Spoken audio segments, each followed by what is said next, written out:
It's January 12th, 1996. One of the worst blizzards in American history hits the eastern states, killing over 150 people. The North Cape oil spill occurs as an engine fire forces a tugboat, Scandia, ashore on Moonstone Beach in South Kingston, Rhode Island. France tests the last atomic bomb. There's only one reason the environment will look so bad right now, and that's because Biodome is released in theaters. They irritate the irritated, flex perplexities, poise puzzles, magnify mysteries, impose inquiries, and coagulate quandaries. But more importantly, they ask one question. Why? Why would you make this?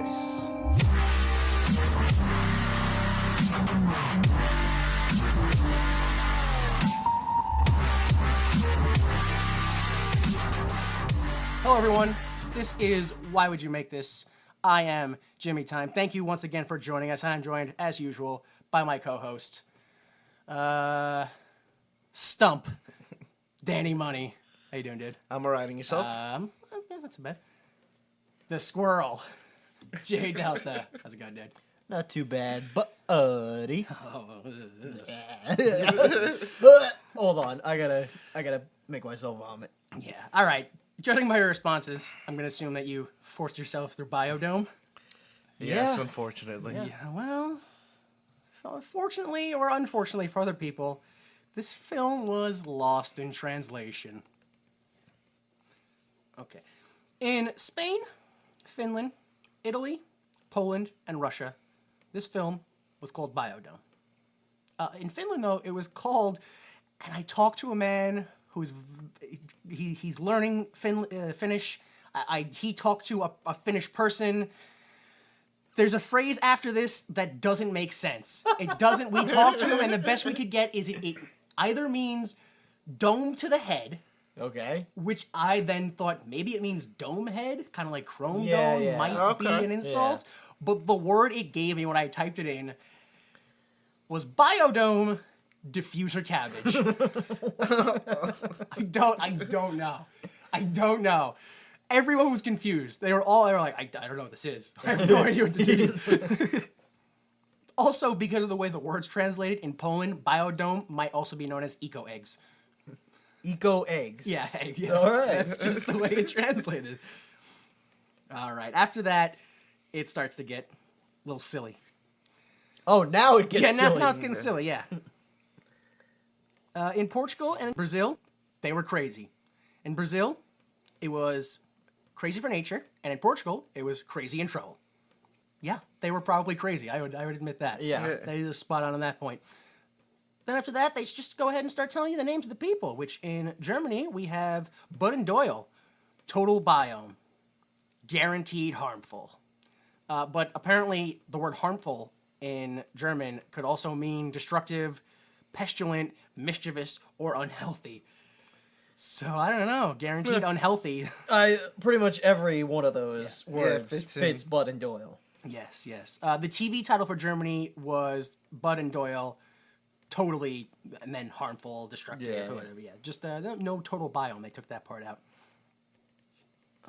Okay, in Italy, it was called Tanto and Tanto, which translates to stupid and stupid. Fair enough. Alright. I feel like I want to know what Dumb and Dumber was called. Oh yeah. Fuck. Yeah, that's what I want to know. In Hungary, I don't know what they were talking about. They called the film Stone on Stone. I don't know. Maybe it's like stoner? Stoned? Yeah, Yeah. Stoned That's on what I figured, stones? yeah. Like, I don't like, but yeah, it doesn't really. And then lastly, in Greece, the video title is called Environmentalist for Tears, or Ecologist's Tears. Alright. All right. I could see. I don't know who would go see a movie called The Tears of the Ecologist. Where Yeah. ecologist sounds like an awful movie, It does.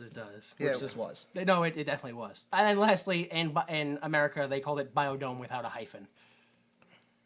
So with all these bad titles, it's not hard to believe that the movie only made $13.4 million. which they did not even make back their budget. What was that? Do you have the budget? Yeah, the budget was about $15 million. Wow. I don't even know. I did feel like the whole Biodome was like a museum that they just took over. Yeah. I could see that, like, there was parts of exhibits that they were just hanging out in. Yeah, pretty much. So maybe, like, they just rented a whole museum, and that's where the 15 million went. Exactly. All those rooms we saw are actual just, like, museum offices, and they're really hanging out in a closet in a museum. Oh, man. All right.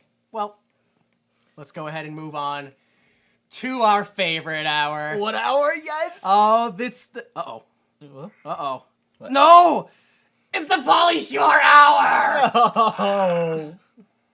Mr. Shore, I loved you in Biodome. You sure caused some trouble in that bubble. Rest assured, if it rhymes, I can cause trouble in it. Hey, now that you're in the future, you can go live in an actual biodome. An unattractive prospect. While researching for the role, I ran computer simulations demonstrating incontrovertibly that the whole bioenclosure concept is fundamentally flawed, be it expressed via dome, sphere, cube, or even the stately tetrahedron. Buddy. Oh. All right. So Pauly Shore plays Bud McIntosh. You may remember him from such films. You may remember him from such roles. I'm gonna get that right one time. You may remember him from such roles as Stony Brown in Encino Man. I gotta stop already. That's the worst fucking name I've ever heard. Stony Brown. And he wasn't the caveman in that film. He wasn't the caveman. No, I'm aware. I've seen Encino Man. Every one of his movies, he's got to have some fucking nickname. Yeah. It's a Bud Squirrely something. It's awful. I know. Yeah, we haven't seen any of his movies, so we can't make any real references. He also played Man in Trunk in The Wash. That was the the remake of Car Wash. Oh, with Snoop Dogg. With Snoop Dogg and Didn't even know. Car Wash with like Richard Pryor. Yeah. They remade it? Yeah, you know they remade it, like Snoop Dogg and like... Yeah, like the mid-2000s, yeah. I literally have no idea who was in that. I think Ice-T was in it. Yeah, he played a man in trunk. I don't know. Yeah, and most recently, he played Doorman in the video short Whistle While I Work It. Stephen Baldwin plays Doyle Johnson.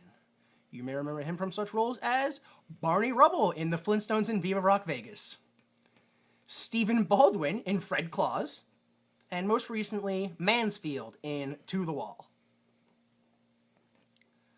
Finally, William Atherton plays Dr. Noah Falconer. You may remember him from such roles as Richard Thornburg in Die Hard and Die Hard 2. He was the annoying reporter that kept trying to harass the wife. This is just the dick. That's his only specialty. Die Hard 1, 2. Have you ever seen... Is he also the Dickless from Ghostbusters? Yeah.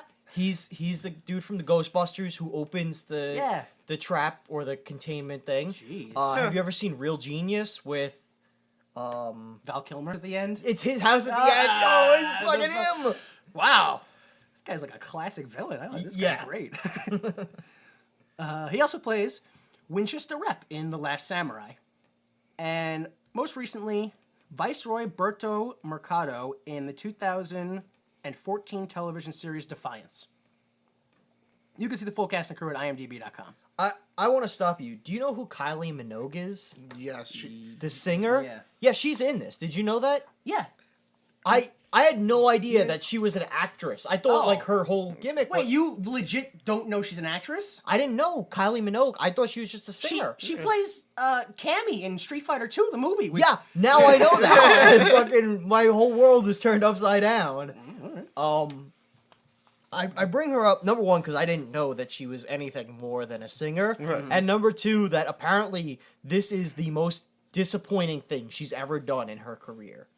Really? Like, online I read that this is the one thing in her entire career that she regrets. Not Street Fighter the movie with Jean-Claude Van Damme, but this. That fucking speaks loads about this movie. I don't blame her. I would regret this too.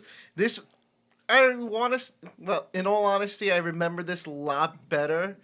Well, no, I remembered it being a lot better when I first saw it as a kid to when I saw it now, when I was just like, what was I thinking back then? Thinking Oh this my was a God. good movie.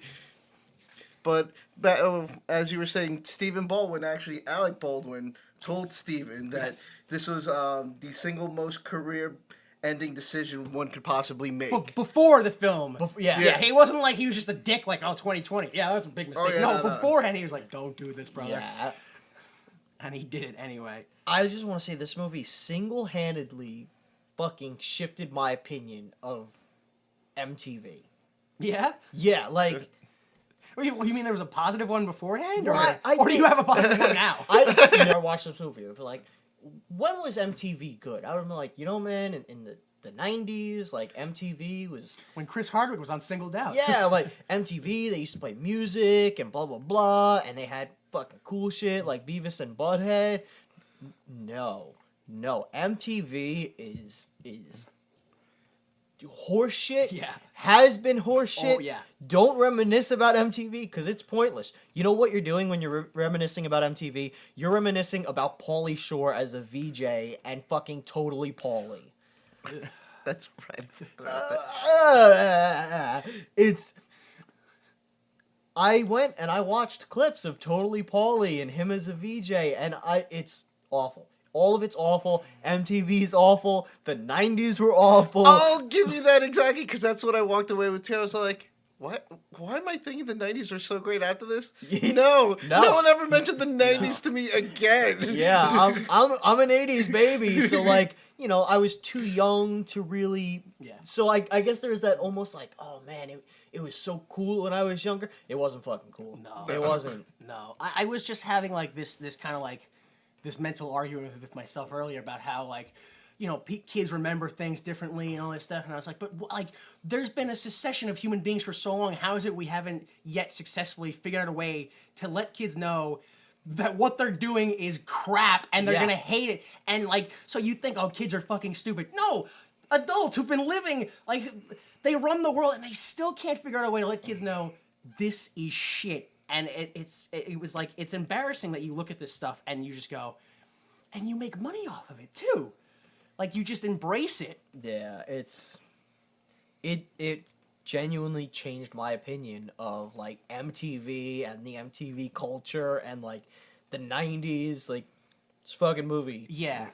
I mean, realistically, when you think of all these things, and you go, like, how the fuck can they do it? Like, the only real thing you can come down with to the T is the truth, which is teenagers' brains work differently, but in a much more offensive way. Teenagers actively like things that people hate. Yeah. Do you know what right now children are doing on Tumblr? No. They're posting hundreds and thousands of memes of Marsha from the Brady Bunch movie. What? Yes. Maybe it's the show. I'm not positive. There's apparently some part in the Brady Bunch history where Jan, the middle girl, makes up a boyfriend. She's like, "Oh, I'm dating this guy named George." George? I don't know what George _ George who? And she like looks around. George Glass. And then she's like, "Oh yeah, sure, Jan." And that's the fucking meme. Thousands of those of just of just Marsha going, "Sure, Jan," or really, George Glass. In our school is spelled SKU with the fucking tilde L. Yeah, I'm just like, I'm looking at this and I'm going, I get it now. They actively hate us. That's what's happening. They actively want to cause us pain. That's the only explanation. That's it. That's the only explanation. They may not be doing it consciously, but that's definitely their goal.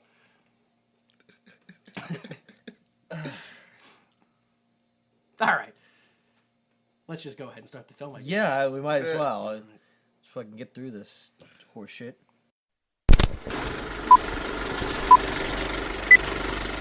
All right, it opens, and I assume this is immediately where you fucking hate MTV. Because Oh, for 2 straight minutes, it's this, like, liquid Technicolor. Yeah, Like, it's funny because this could not be a more 90s. No. Like this Mallrats, Airheads, they're the fucking same intro, different music, but it's the same effect. Mm-hmm. It's not, "Hey guys, this is the 90s. This is rock music and fucking whoa, MTV." Ugh.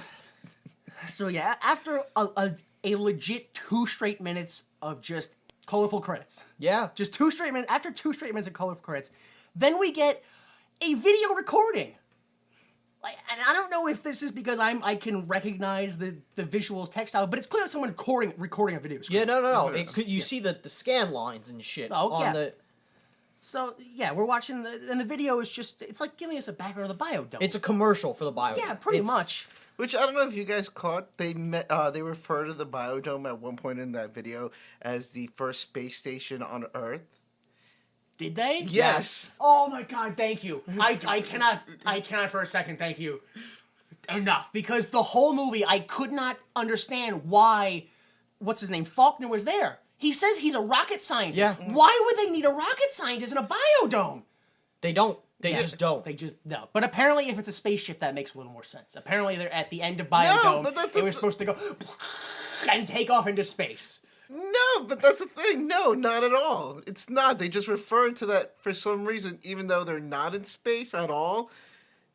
Thus neglecting it. Yeah, absolutely. He's like, if it's going to be a spaceship or something like that, yeah, I can see how he's involved. But no, he has nothing to do with it at this point. No. He's just a dick walking around going, yeah, I'm in charge. Worship me. Pretty much. Yeah, and I thought it was funny because the sentence I have here for the video section, the length that this sentence is exactly how long the scene is. Like, the length it took me to type out this sentence, the scene was over in the length of the sentence. It was amazing to me. So then we jump to Bud and Doyle's house. They're playing rock, paper, scissors. Doyle loses, which is a theme for the whole movie. Yeah.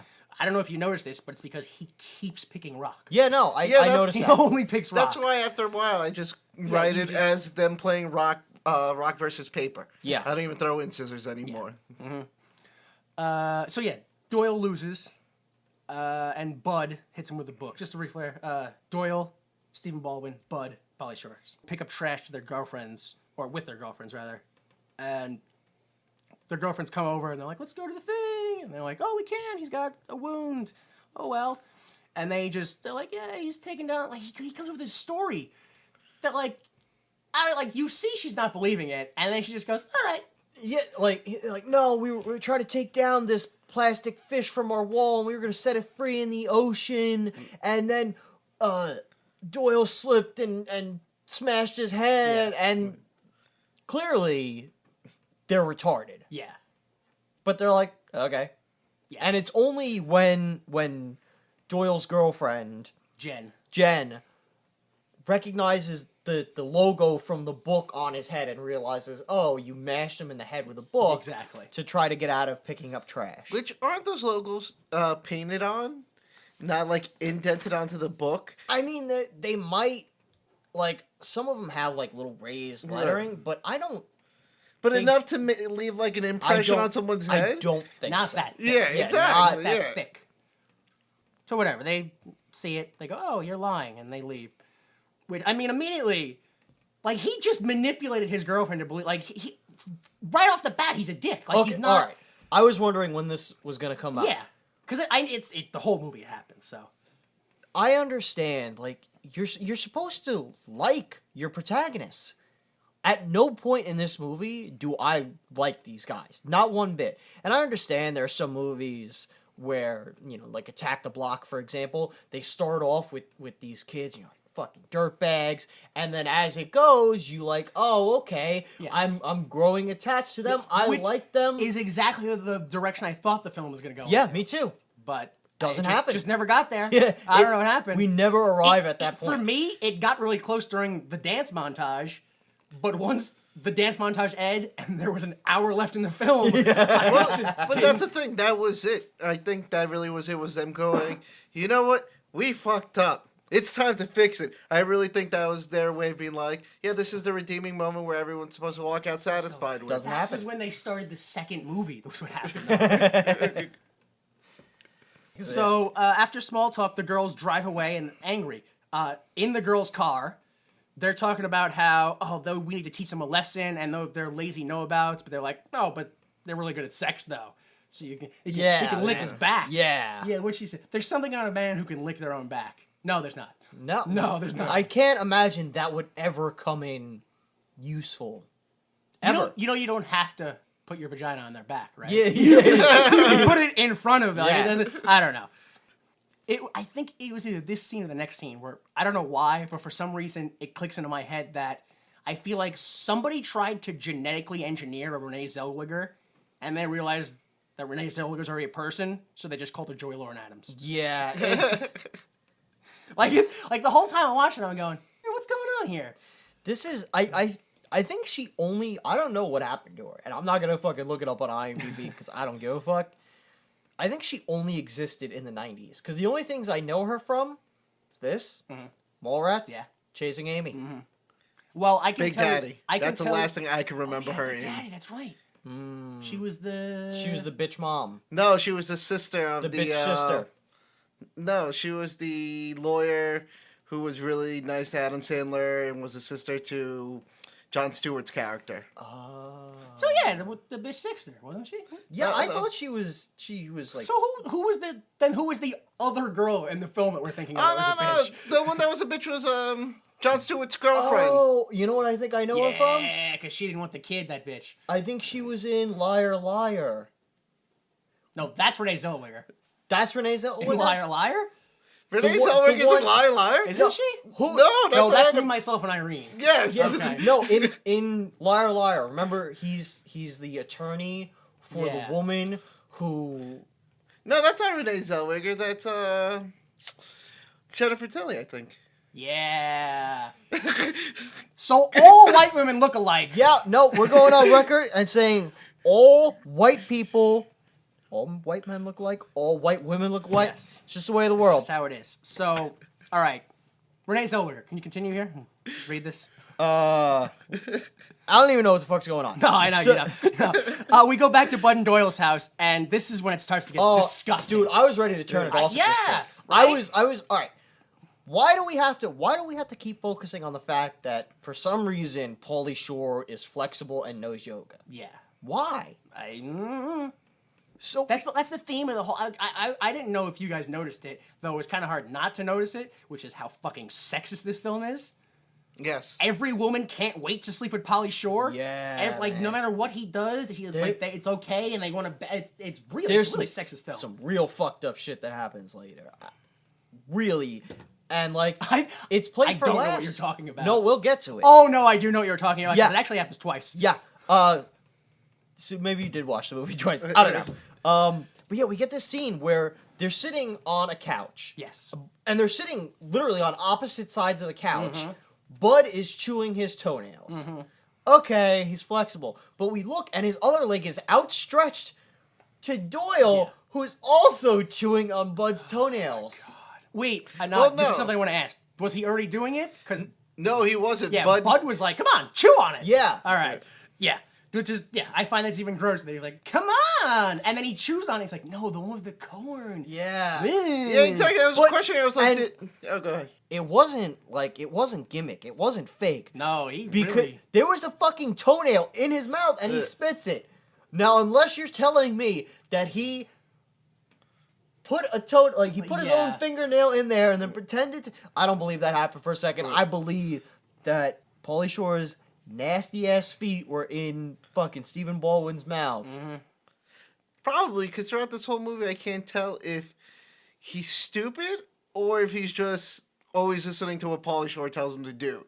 Like some, aimless dog. He phones it in, I feel, throughout the whole film, Stephen Baldwin. Yeah. The whole character's phoned in. Like, every time I go, I can see you acting.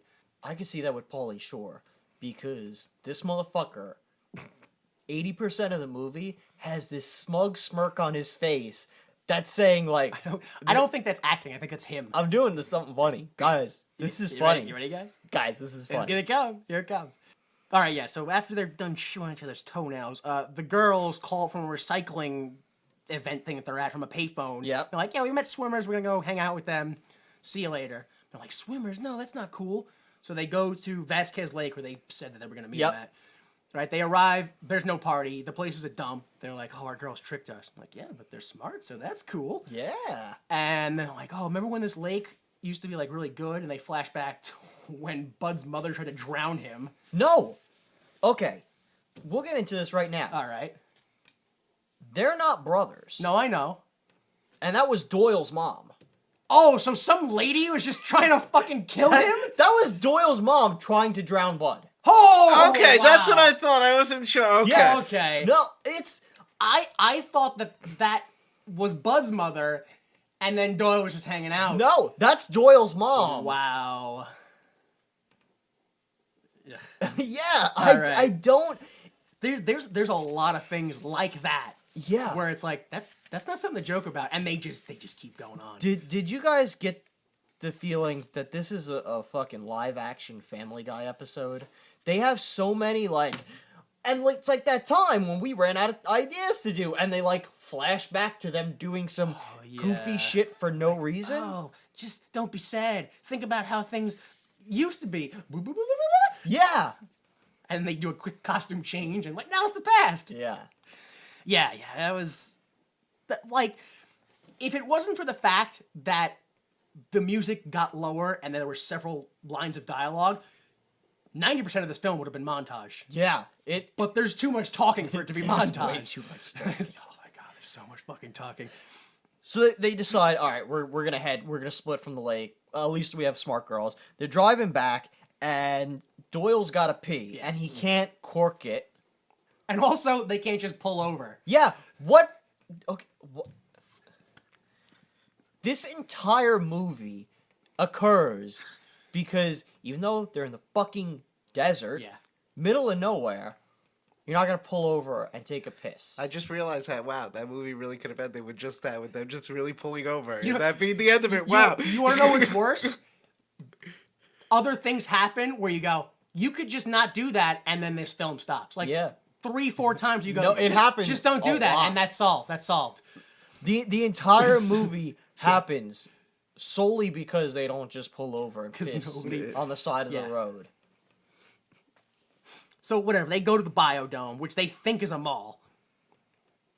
They get there, and the people we saw from earlier, the director and the Biodome 5, they're all Yeah. out there, and they're going, oh, hello, press, we're going to do it now. It's a great step forward. Bud and Doyle show up in their shitty car, and they're like, what's going on, Moo Moo? And let me use the bathroom. And the security guy's like, no, I'm not letting you in here. And they're like, yes, Nazis! And then they storm off. All right, can I tell you how much I wanted to fight Stephen Baldwin? Oh my in god, this scene. the whole movie. Yeah, What do you mean just the scene? okay, yeah. To be fair, I want to fight. Pauly Shore, I'm calling you out. I still want to fight them both. There's gonna be a super card where you have 19 matches of all the people you've called out over the years. When the security guard's like, all right, get out of here, they're like, okay, Nazi, and they fucking throw up the Heil Hitler salute, right? And fucking Doyle is like, wah, and like starts kung-fuing, and Pauly Shore is like, easy, dude, relax, bruh, and he's got this fucking smug smirk on his face. Yeah. And I just want to murder It's him. like it's like back in it reminds me of Jimmy Fallon back when he was like young SNL when he just couldn't stop Smiling at his Do own your shit. fucking job. Like, what are you kidding me? No. No second takes in this film. None. No second takes.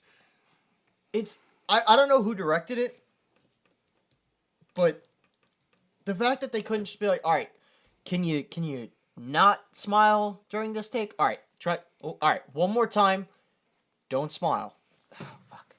Okay, this time, think of your mom died. No, you're still smiling. Yeah. Fuck. All right. So they go around the corner to pee. Like, they had to go to a civilized place so they could. All right, whatever. I'm not even gonna. So the speech continues, and Bud takes fireworks and he throws them over a wall to distract a guard. This is when everyone should just walk away from the film. Yeah, no, because we get several JFK jokes. Several JFK jokes. And not just here, but later in the movie. Yeah. Too. And I can only imagine, this must have happened just around the time of the JFK film. Maybe that's why they thought they were being like... I don't know, because I want to say the Topical? JFK film came out in like the early 90s. Yes, 1991 JFK came Yeah. out. They're fucking 5 years too late. Jesus Christ. I'm thinking back to like the Starving Games when they're making Oprah jokes. Like, how fucking late can you be with a joke? So, yeah, they throw fireworks, and we get we get screams from everybody runs because they assume it's gunfire, and we get screams of assassin on the grassy knoll. Yeah, that was the worst. Yeah. The grassy knoll. Somebody said like, "Oh, it's Kennedy all over again." Yeah, no, that immediately after the grassy knoll. That was oh my gosh. So yeah, well that's happening. Bud and Doyle sneak inside, and they pee in a waterfall. Then everyone calms down, realize they're not being shot at. Inside, everyone goes into the biodome. They close it. They lock it. All right, good luck for the year, blah, blah, blah. And they notice behind them, oh no, here's they're Bud still and in, Doyle. uh-oh. So they're like, oh, we got to get them out of there. We can't do, blah, blah, blah. And William Leakey, the guy who invested in the whole thing. Yeah. $100 million he invested into this. That kind of sounds cheap to me. Yeah. For all the land and all the construction and and the scientist's salary. Yeah, but I mean, $100 million, and we're supposed to root for these two shitbags who they're like, fuck your science, fuck your money. Well, that's the thing. No one knows that at first, because they're just trying to play it off like there's some scientists there that no one expected, and that it's chaos theory. Yeah. Yeah, he did play it off pretty well. I'll admit No, that. motherfucker thinks on his feet. That was damn good. Which I feel bad for because he was the Nazi leader from Blues Brothers. Oh my god.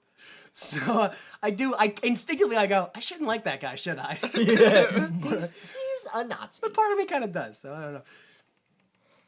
So he's complaining about the investment he made.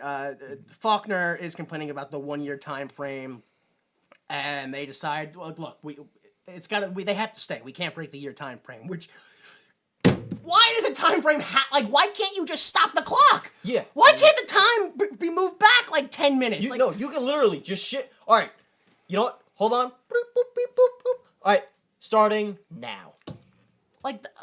Apparently, they should have spent a single dollar on that $100 million for a computer engineer to figure out how to just reconfigure the door and the.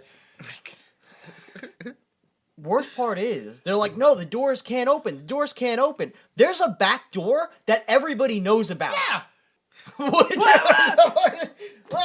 Well, everyone, I think, except for the scientists, because they didn't seem to know that there was the back door. Okay, maybe the scientists don't know, but the fucking guy, who just invested $100 million, knows there's a back door. I'll give you that. Yes. Yeah. We're not even 20 minutes, and already it's 3 different times where this could have not happened. No, all right, You movie's could've just done. Walked away. So they decide, all right, they're gonna stay. Yeah. Whatever, fine. So they're like, all right, here, you get to sleep in this utility closet because that's all we have. Mm. I think this is again when they do a rock paper scissors shitty thing for the Yeah. blankets and all that stuff. But they can't sleep in the utility closet and with the sheet. So they're like, oh, let's go find other beds. And they go. Whoa. Oh, okay. When they're, because the two girls, Kylie Minogue and the other one. Yeah, she's not famous at all. What's that? She's not famous Yeah, at all. no. They're like, hey, we decided we can help you out. Here's a pillow and a blanket. Yeah. Get you guys started. And Pauly Shore, number one, motherfucker already looks way too old to be in this movie. I don't know if you picked up on this. He looks far too old to be young 20s, bro. The second he gets rid of his gigantic hair? perm, he looks like he's 40. Yeah. So that's what it is. As soon as Yeah. he loses the big hair, because he ages. When they do that flashback where he has the big hair, and I go, I know that's him in a wig, but he actually looks younger. He legitimately looks He younger. does. That's insane. As much as both of these guys are pieces of shit, it is 100% clear that Bud is just a fucking low-life piece of garbage who just abuses his presumably mentally challenged friend. Yeah. Because, if he's not mentally challenged, Bud made him mentally challenged. yeah, no. Because throughout the whole you said clip. they do the rock, paper, scissors, and again, as Danny, you said, it's fucking rock, paper. Every time, yeah. Because every time Doyle throws rock, so Bud, it's like, what, 1, 2, 3, you lose the pillow, 1, 2, 3, you lose the blanket, and he's so fucking happy with himself that it's fuck you. For all they know, the next year, Doyle will now be just sleeping on a floor with no pillow or blanket in a garbage bag, because when we cut to the next scene, they're laying down, Bud, blanket, pillow, Doyle, garbage bag, fuck you. Where are they gonna throw garbage out? Why do they have garbage bags? I don't know. I would think that if the entire idea is homeostasis, why would we're gonna recycle everything? Yeah. So yeah, like you said, now guys, let's go find real beds, and here's where the fucking movie gets real fucking dark. Yeah. Yeah. Bud and Doyle hop into bed with the two female scientists. And you being a decent human being think, oh, this is pretty bad. Then they're going to cut to the outside and they're going to, nope, not yet. No, fucking, Doyle reaches his hands around the one girl, presumably into her pants. And Bud, without a doubt, fucking just goes right for her vag. Yeah. Like, just reaches straight down into her crotch. Well, I thought Doyle kind of went for boob. Maybe Doyle went for boob, but Bud goes 100% for crotch. There's no Yes. doubt. Yeah, no Doesn't doubt. matter in or out of the pants. It's fucking awful and it's wrong. still awful. Yeah, regardless of what they grab, it's still garbage. And it's fucking played for laughs because like you get a second later they get thrown out and it's like bro, blah, blah, blah, like some fucking weird. Maybe this happens. I know this song's in the film, but I think like right before they get kicked out, they start the "I Want Candy" song. Maybe. And like that leads into like a half montage. No, maybe not, because they go to the. Actually, I can't say because I want to sit here and go, oh, that's when they start the montage. No, every scene ends with a hip song and them jumping around for 2 seconds, and then the next scene in the actual story. I will say the one thing I enjoyed about this entire movie was, you know, the song Da Da Da. It was like it plays several times in the movie, and it was like a flashback, like fucking getting plugged into the Matrix. I'm like, oh, what's going on? I remember there was a commercial during the 90s. It was just da, da, da. And it's just two guys cruising around in their Volkswagen. Yeah. And it just made me think of that. And I was like, wow, the 90s were great. Da, da, da. This is fucking cool. And then I'm like, no, this movie, oh man, this movie just tainted the memory of that fucking cool 90s commercial. Yeah, I guess. If you can taint a commercial, sure. Hey, man, it ruined nostalgia for me. It ruined 90s nostalgia. Oh, man. All right, so day 2. Bud and Doyle want to be treated as equals now because they survived a night, apparently. Yeah. So that's it. They need to be treated like equals. Falconer's like, yeah, sure, I'll give you guys a tour. And he goes and brings them on a platform. He's like, oh, the forest and everything's perfect harmony. Yeah. And they start smoking cigarettes, which they don't do before or ever again. No. So it's like a terrible joke, clearly. Falconer like puts them out, freaks out, and just kind of like walks away. He's like, don't move. Yeah, walks away. Of course, Doyle, too stupid to realize don't move means don't go anywhere, and he freaks out because he can't scratch his own nuts.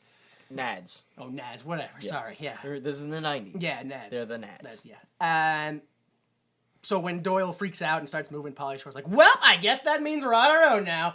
And they just start wandering away. They go to the front door, but relearn that the door's locked for a year. Yeah. I'm 90% positive, because there's a 10% chance they are that dumb. So I'm 90% positive they went just to fuck with that scientist. Oh, no, I'm pretty sure they did. But that's why I say 10%, because there's a chance they could be that dumb. Yeah. Which, in this whole little monologue that they have back and forth with the black scientist lady, Pauly Shore's character mentions, oh, so we're locked in here for 385 days. And the scientist lady goes, yes, 385 days. But if you look right behind him, the clock on the says 363 days. Yeah. Scientist doesn't even know how many days is in the year. Yeah, there's I probably can only assume she was just like, please shut the fuck up. Leave me alone. Yes, whatever you say, yes, that's what it is. Yeah, that was the only, like, I wouldn't even say funny. It was just kind of the weird part, which I was like, how are these guys scientists? And apparently this is the first time they've ever dealt with someone who's annoying. Yeah. Like, how are these guys super smart, but also they're too dumb to deal with emotions? Oh, 90s, that's what They're all autistic.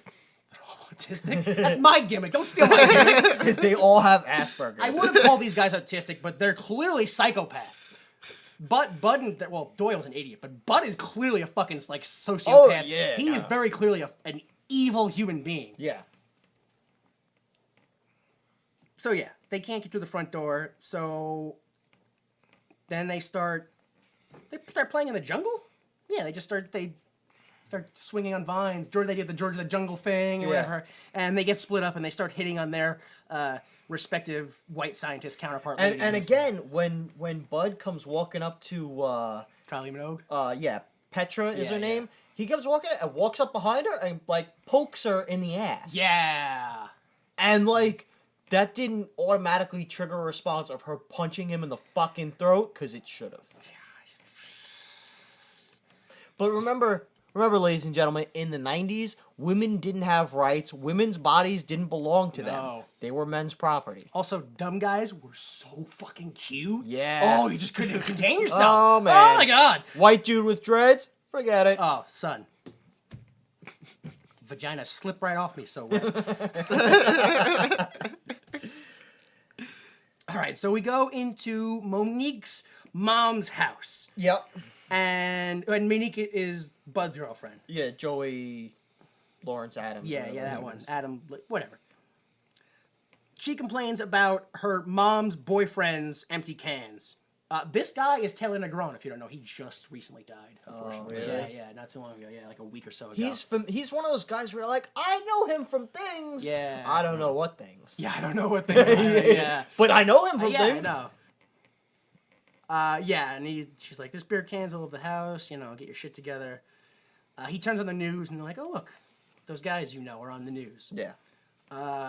So they go ahead, they run to the Biodome, and this is when I kind of start to hate the girls. I mean, technically what they're doing is right, but it's just kind of mean. Yeah. Where they're like, what are you guys doing in there? You're part of the problem. You shouldn't be in there. You're gonna ruin everything.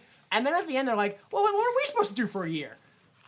I was like, wow, you all deserve each other. Yeah, All no, of you. you're all fucked up.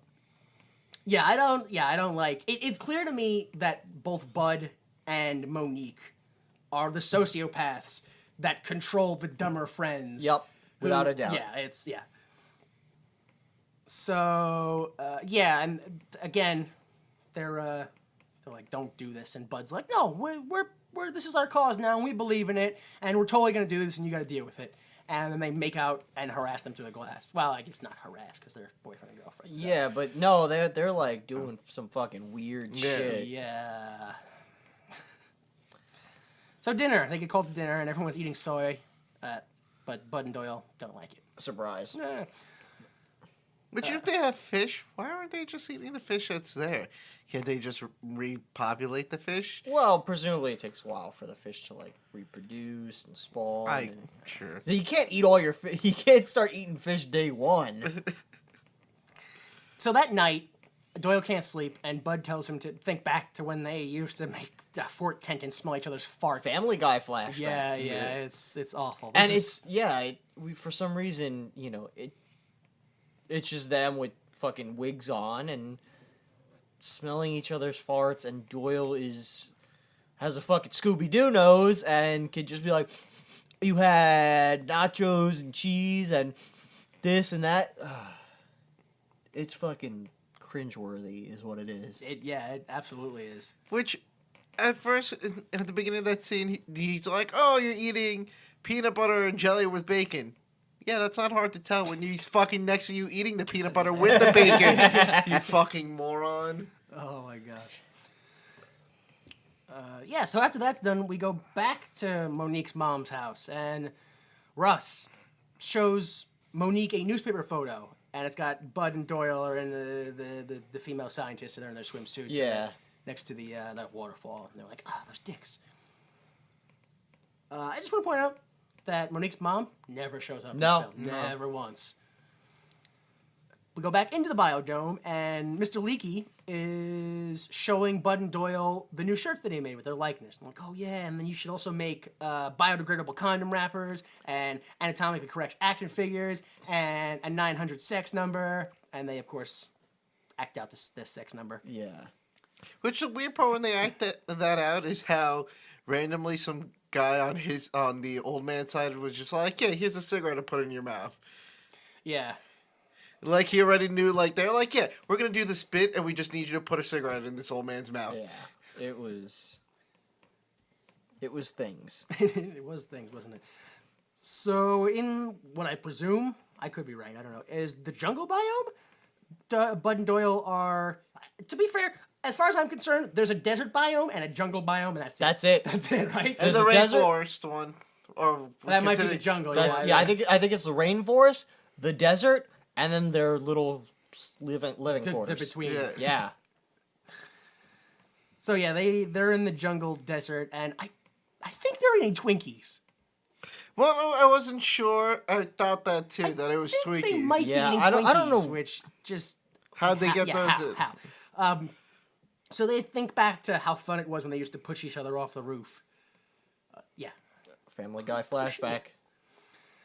This starts a half montage where they play football, but also talk while they play football, and then Yep. they give a presentation on marijuana, and then they bungee jump. Yep. But they exchange lines the whole time. But there's music playing. Yeah, and, so it's like not a full montage, but it also In the bungee jumping, how'd they get to the top of... you fucking got Other me. thing. Yeah. I have no idea. I tried to figure that out too. yeah. Exactly, there was no way they could have climbed up the walls to do that. Yeah. No. No, yeah, that's good on them, I guess. I don't know. Yeah. Let alone, it looks like they used a whole bunch of gloves tied together. Wouldn't the gloves have snapped right away on their own weight?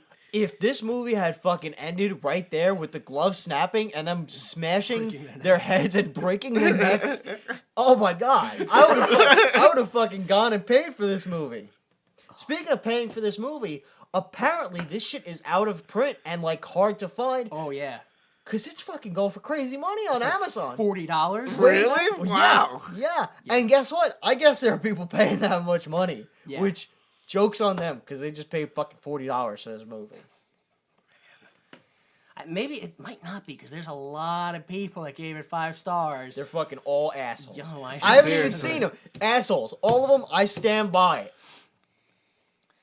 Okay, so then we go outside, and it's the junior column, and Rose McGowan, yes. A young Rose McGowan shows up. This is the highlight of the movie for me. She shows the girl, she's got the gloves on too. Alright, anyway. She shows the girlfriends a flyer for a Save the Rainforest party. And then, once again, the fucking manipulation. Monique convinces Jen that their boyfriends are untrustworthy and that they should start thinking for themselves by going to a party and picking up guys. It's been 2 days. Yeah. If maybe. Could have been, I don't... Yeah, and they're going to Could've be been in there shorter. for a year. And, you know, a year's a long time. They're going to be old in a year. Too old, yeah. Too old after a year. They won't be spring chickens anymore. Yeah. Yeah, like that. Like this is kind of the thing I'm talking about when I go, this movie's like dangerously sexist. Yeah, no, it is. like really bad. Remember, women, once you pass 21, you're past your prime. You're used goods. You might as well be fucking put on the discount rack. So this is when we cut back to inside the Biodome, and it looks like the two of the women scientists that Bud and Doyle keep attempting to rape, Yeah. for lack of a better term. No, that's the best term. Yeah, no, that's it. All That's right, it. yeah. That's what they do. Okay. They're playing with fruit or like harvesting or farming or some shit, and then Bud and Doyle show up and they made some kind of alcohol, right? Yeah, that's what I presume it was. Yeah. Which what's the time span? Because you need to ferment. Yeah, I'm not sure. I think for some it might just be like 24 hours, Really? but if it's you have to like Which also, in that scene too, they're planting something, and the two of them are clearly standing on whatever they're planting. yeah. No, and, they- and the two girls seem to have not a problem with, yeah, you're stepping all over the plants that, yeah. we're growing. Yeah. I just point out that the booze they're holding is like a mason jar worth of what is apparently the entire fruit harvest. Yeah. So this is, I mean, there's a point where I start to just stop watching the movie and I start to question a biodome. Like what? Maybe I missed something. What are they trying to do? They're trying to create a self-sustaining ecosystem? Yeah. Yes. So wouldn't injecting humans into that ruin that theory just flat out Yeah, immediately? No, I think the idea is, well, we have to figure out a way to get humans to coexist with the environment without using up all the resources. I mean, that, like, Good luck on that one. It's bullshit because they start at 100% homeostasis. Yeah. So they start from greatness and then continue. They don't fix crap. Yeah. I mean, spoiler alert, they do, but that's not the experiment. Yeah. Like they set themselves up for disappointment. Well, it makes sense because you're like, all right, if we have this fucking Garden of Eden, Yeah. if we're conscious about what we do, can we just maintain greatness? It's a flawed experiment because it takes place in a man-made biodome. So they're not accounting for the long-term effects that like repairs and anything like that. They don't account for any of the outside. Like they've got a pristine. So any of the outside toxins and shit like that, no. You bring that in, you fucked us up. You ruined the experiment. So like their experiment it's just bullshit. It's just a bunch of people seeing if they can live off the land for a year. That's exactly what it is, and this is kind of a side note, but since we're talking biodomes... Yeah, no. I read online about a real biodome experiment that failed. Yeah. Because it's completely enclosed. There's no wind, so the trees apparently need wind. Yeah, that's what makes them thick and strong. Yeah, they got brittle and just fell over. Oh, wow. Like, a biodome fucking can't work. No, yeah. No, it's much like how when you work out, you kind of tear the muscles and they get stronger and thicker. That's what a wind breeze is. does, yeah. That's exactly what that does, yeah. That's why whenever you see like a stoner movie, they got the fans going. Yeah. That's what it is to make the plants strong so they don't just fall over and die.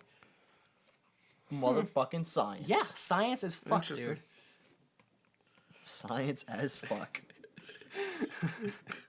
So, outside of the biodome, well, slightly outside the biodome, the news reporters are interviewing Falconer, and nobody pays attention to him. But so they get interrupted by Bud and Doyle throwing food at the windows, like fuck, like exactly like apes, exactly like apes would do. No, it's apes throwing feces. That's exactly. It makes it so much worse too because it they immediately just go, oh, let's talk to those guys. And just push Falconer aside. Well, he's behind glass, so they can't push him. But they just go, no, Falconer, look, we gotta talk to these guys. Yeah, it's just like, it's at this point I go, oh, that's why Falconer went insane. Like, there's like sadly at the end of the film you go, no, I think Falconer's right. Yeah, no, I blow it all sympathize up. with him. Blow it all up, yeah. And Doyle is just like, oh, there's a lot of orgies going on. Quit hogging the KY, Falconer. So back inside the biodome, Bud and Doyle playing hide and seek. Doyle runs into the only unnamed white scientist. Romulus. Yeah, that's his name. Into his bug room. And he's like, ooh, what are these bugs? What's that? What's this? Whoa, whoa, whoa. And they just, ask him a bunch of questions. Then Bud comes in and he's like, tag! And they run around and just, like, they stick to everything. They just roll on all of the containers and purposely pull them off the shelves. It was the worst. Yeah, it's why you go, they can't be idiots. They have to know what they're doing and purposely be trying to hurt people. At the very least, Bud. Yeah, obviously. Yeah. No, again, Doyle may be retarded. We don't know. Or mentally handicapped, sorry. Mentally impaired. Yeah, one of those things. The oh, is it? It's DC. Impaired? It's mentally impaired. Not handicapped? Yeah, it's mentally impaired now. Yeah, according to the DC whatever. Like what? No, like the. Yeah, I know, but that just makes it sound like they need glasses. It's like the DC M4 or something like that. Imagine that was the Cure glasses. That's like the whole time, if you just put glasses on fucking Stephen Baldwin's character, he's like, oh, this motherfucker has been manipulating me. My brother Alec was right. I shouldn't be in this movie. Bye. Look at Urkel. He took off his glasses and became Stefan. No, there was a whole machine involved. Yeah, no. He didn't just take off those glasses.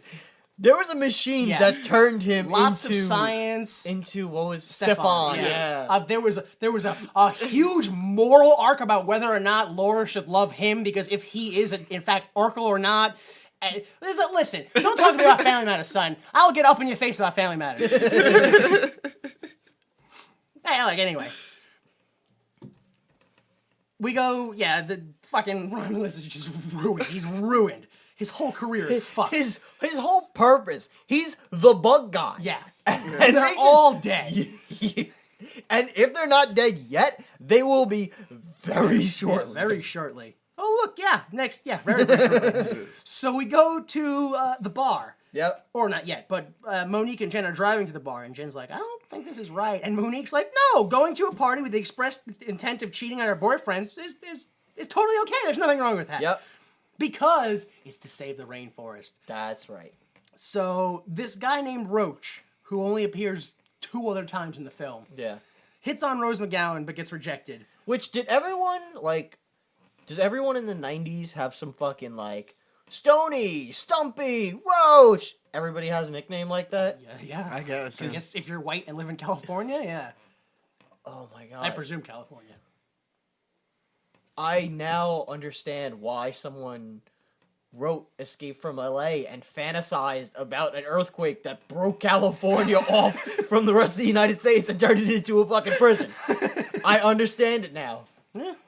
Now all you do is move to LA for a while, and then you go, oh, that's why they made Escape from New York. Goddamn savage. So yeah, the guy, Roach, he goes and complains to 2 fucking random dudes, like, oh, thinks she's so good because she hangs out with Bud and Doyle's girlfriends, and those guys are like, those are those girls? Like, let's go head on. They're sluts. Yeah, apparently, I don't know what the thought process was, but yeah. They grab a trash bag, and like, yeah, we're collecting trash, oh, come to our party later. And they're like, oh, okay. They fucking fall for it! Immediately. Holy shit, women in the 90s are just bricks. Yeah. They're just bricks with several orifices that you can insert things into. Forcibly. Yeah. But it's okay, because it's play for laughs. Yeah, it's totally fine. It's no rights. So we go back to Biodome, and the scientists are complaining that Bud and Doyle are just good. They're going to ruin everything. Yeah. You got to get rid of them. They're going to ruin everything. As they're talking about this, boom, golf ball comes. They don't have golf balls, so it's probably a golf ball sized rock. Yeah. But something shatters through a window, and they look out, and it's Bud and Doyle, and they're playing golf with shower heads. I assume ripped straight from the wall. And they're using a goat as a caddy. This is it. They're absolute fucking psychopaths. Yeah. There's no other way you can defend it. They clearly are nothing but just fucking monsters. So they go ahead and move over. Again, this is not like a weird, like, mini type of montage. Yeah. Because then they go and they set up a sheet, and they're like, yeah, well, this is going to be great. And they joke around, and then they run and they get Romulus. The whole time music's playing in the background. They get Romulus, and they're like, oh, come with us, quick. They run. Look, we caught all your bugs with this giant flypaper. They're all dead.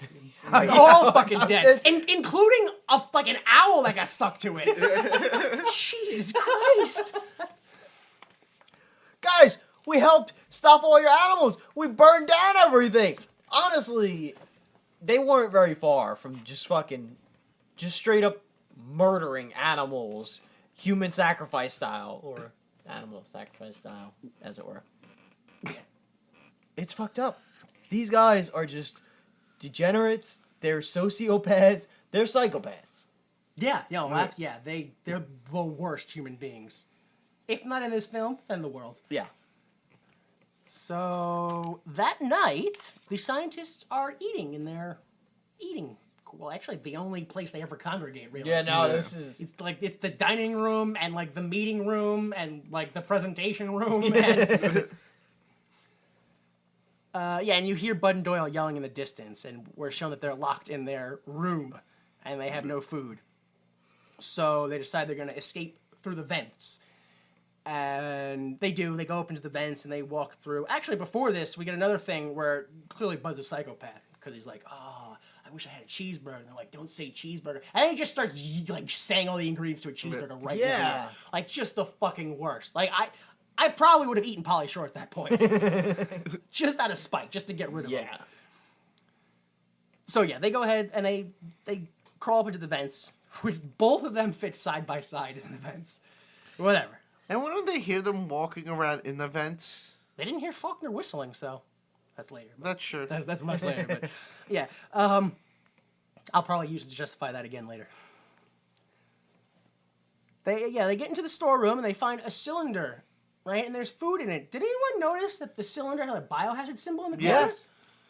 I don't get why It was there? Yeah, or why it contained nothing but junk food. Couldn't tell you. No, There's no fucking... It's not like they set up that, like, Falconer was secretly, like, sneaking this food for himself, or, like, and you're No. like, oh, what a scumbag. Or that even one of the other scientists did it, or that Bud and Doyle just had all this food on them. There's just No. a container. No, there was no way they had it They on. find a container loaded with junk food. Like, they dump it out, and first of all, the way they eat it is fucking out of control. They sit down, they dump the food, and they're like, "Wow, munchies!" Right? Yeah. And they just fucking open the bags, and Like, yeah, cheese balls outwardly. and like chips just explode, and they're just like gom gom gom gom. I think they may have actually broken open a Pringle can instead of just taking off the top. Like, snapped it in half. Oh man. How else are you gonna share with two people? With your hands. Like a fucking human being. Oh my god. Eventually they noticed that there's also nitrous oxide in there. Again? I don't know why. Like, I was trying desperately to think, and I was like, do you fill balloons with nitrous oxide? Nope. So why do they have, like, did Which, they expect to perform surgery at some point? Which, Like, spoiler alert, Helium? no, is this the same storage unit then later that the Falconer comes to steal the explosives from? yeah, it is. So you have laughing gas in there. You have food apparently in there with biohazard stuff. Yeah, there's And there's bottles of like what- alcohol. Yeah, there's what some the sort fuck? of mixing components that create Part of me feels like none of these should be in the same area around each other. Like they should be They shouldn't. in separate rooms. I'm fairly convinced that that's the. No, it's not, because we saw another one. So like, there's a utility closet where they keep all the cleaning supplies, and the other closet that just has everything in it. Everything that they're not using that's not a cleaning utility, which is the closet Bud and Doyle are sleeping in. So yeah, they go ahead and they eat and they get high on nitrous oxide, and then they just start flailing around the room, knocking things over. Yeah. Like straight up. Just rolling on the walls.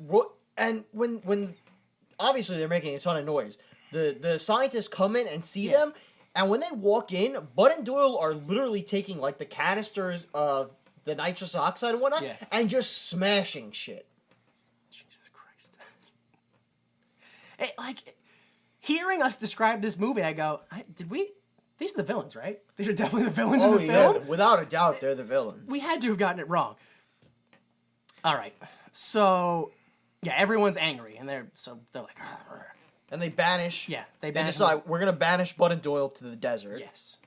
In the Which, how big is the biodome that they can't just be like, hey, let's just walk 100 feet that way, yeah, and we're not in the desert anymore. yeah, I don't. Well, no, they make it seem as if the desert's on like a drop down because they lift up the stairs when yeah, they do. when they desert them in the desert. Yeah, that's true. Yeah. So we'll make But you feel like somehow a they wall. got to the top of the biodome to bungee jump, but they can't climb 10 feet to get out of Not the desert. without stairs. Yeah, it was at this point where I really wanted to present the question to you guys, which is, I mean, these people, they're locked in here for a year. Presumably, like, if the experiment fails after 4 days, they're still locked in there for a year. Yeah. So how long would it take you guys, legitimately, how long would it take you to be in this experiment and go, so we gotta kill Bud and Doyle? Like, we have to commit actual murder here, because that's the only way we're gonna... I mean, it's about this time that they showed the countdown. It was right around this scene. Yeah. It actually happens briefly before the whole, like, laughing gas. Okay. 23 days in. So not even a full month. Not even a full month, and they banish Bud and Doyle Yeah. to the desert. Which is more or less death. They would have died had they not found a back door. Right. Spoiler alert for 4 seconds later. I would do it. I'd fucking kill them. Right? That's what Yeah. I was thinking. I'm like, I got the first thought. I was like, how would we? And I was like, well, we're not scientists. I don't know. So then I tried to put it in the layman's term. I was like, if you were in a WrestleMania match with the fucking Rock or whoever's popular now, and all of a sudden, day of, Vince McMahon was like, yeah, we're throwing these jobbers in there with you. Like, how long in the match before you would just go, I'm gonna stiff the shit out of them? no, not even that. You're just gonna potato a pile driver on a guy. You're just gonna go. Oh, he couldn't bump. Oh well, shouldn't have been a rookie. Well, Like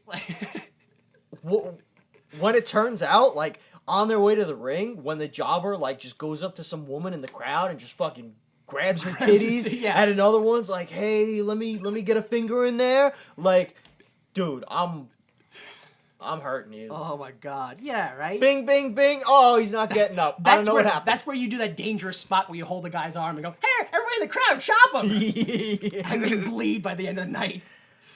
Oh man, I would, as head scientist, I would be like, listen, I'm gonna have to kill these guys. Yeah, I'm gonna. It's Falconer is clearly supposed to be the villain, and I agree with him 1,000% already. No, without a doubt.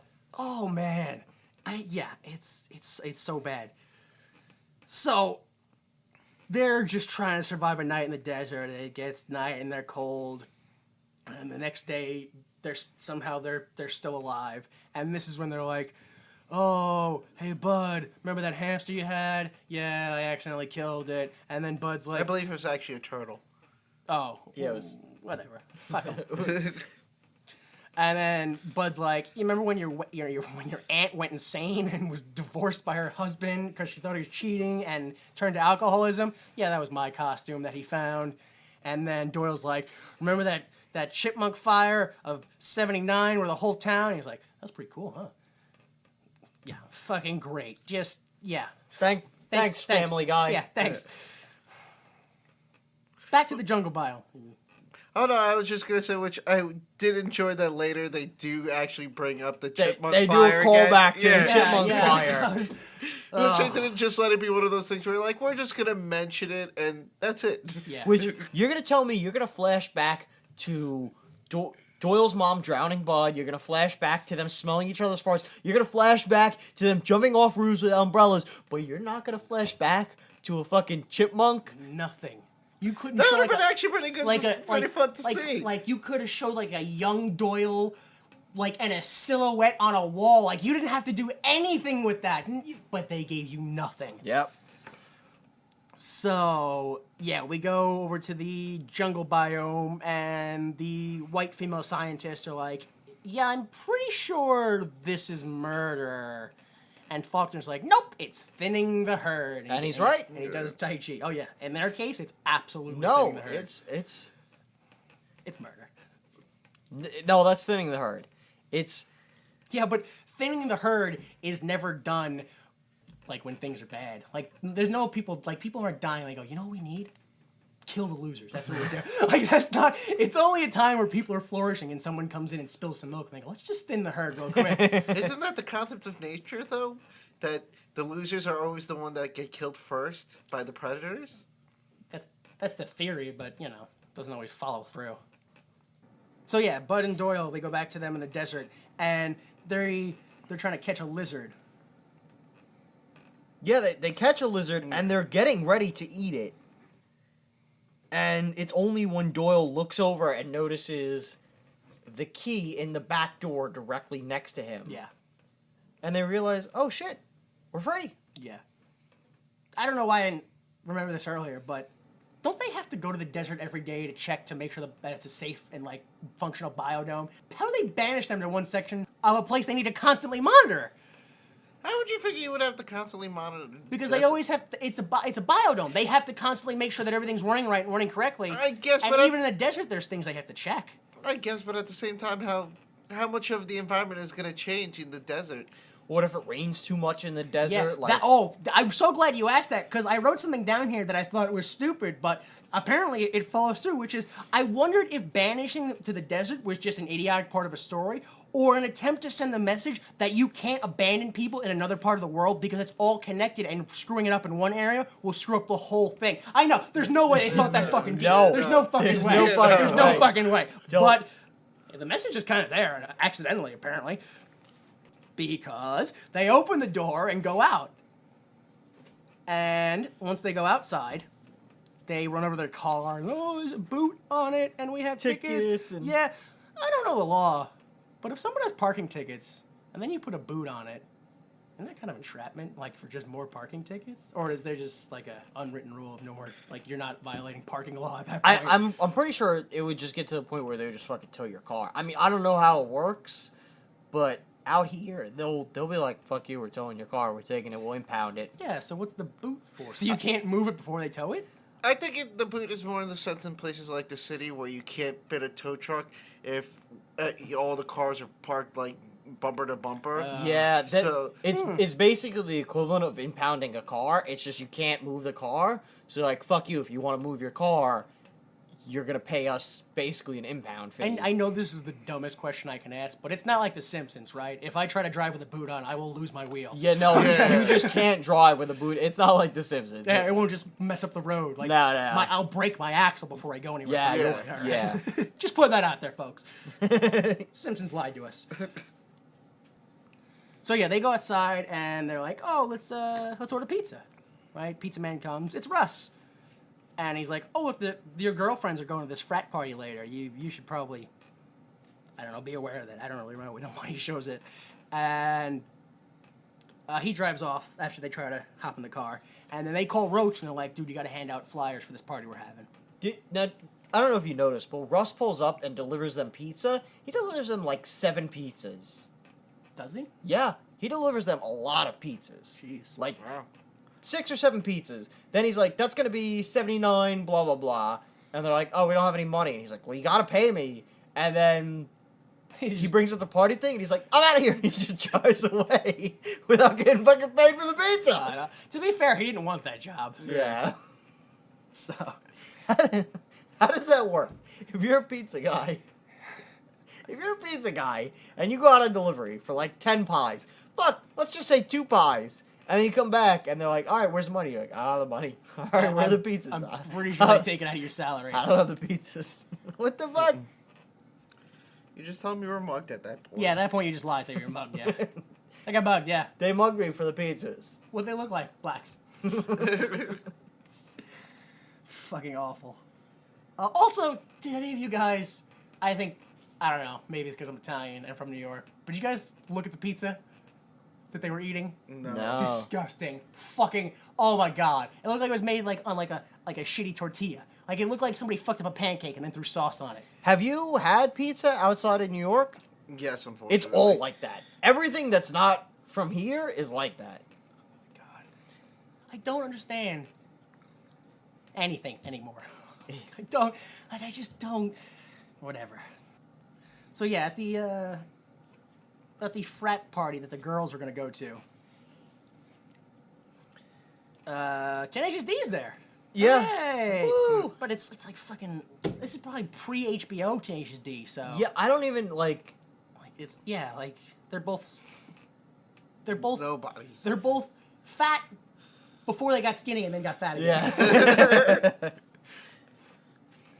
So yeah, they're playing just music. They don't even have a song at this point. They're not even famous enough to have a song. Everyone, including the Jen and Monique and all the people, they're all sitting in a massage circle. And I'm pretty sure Jen goes, "How does this help the rainforest?"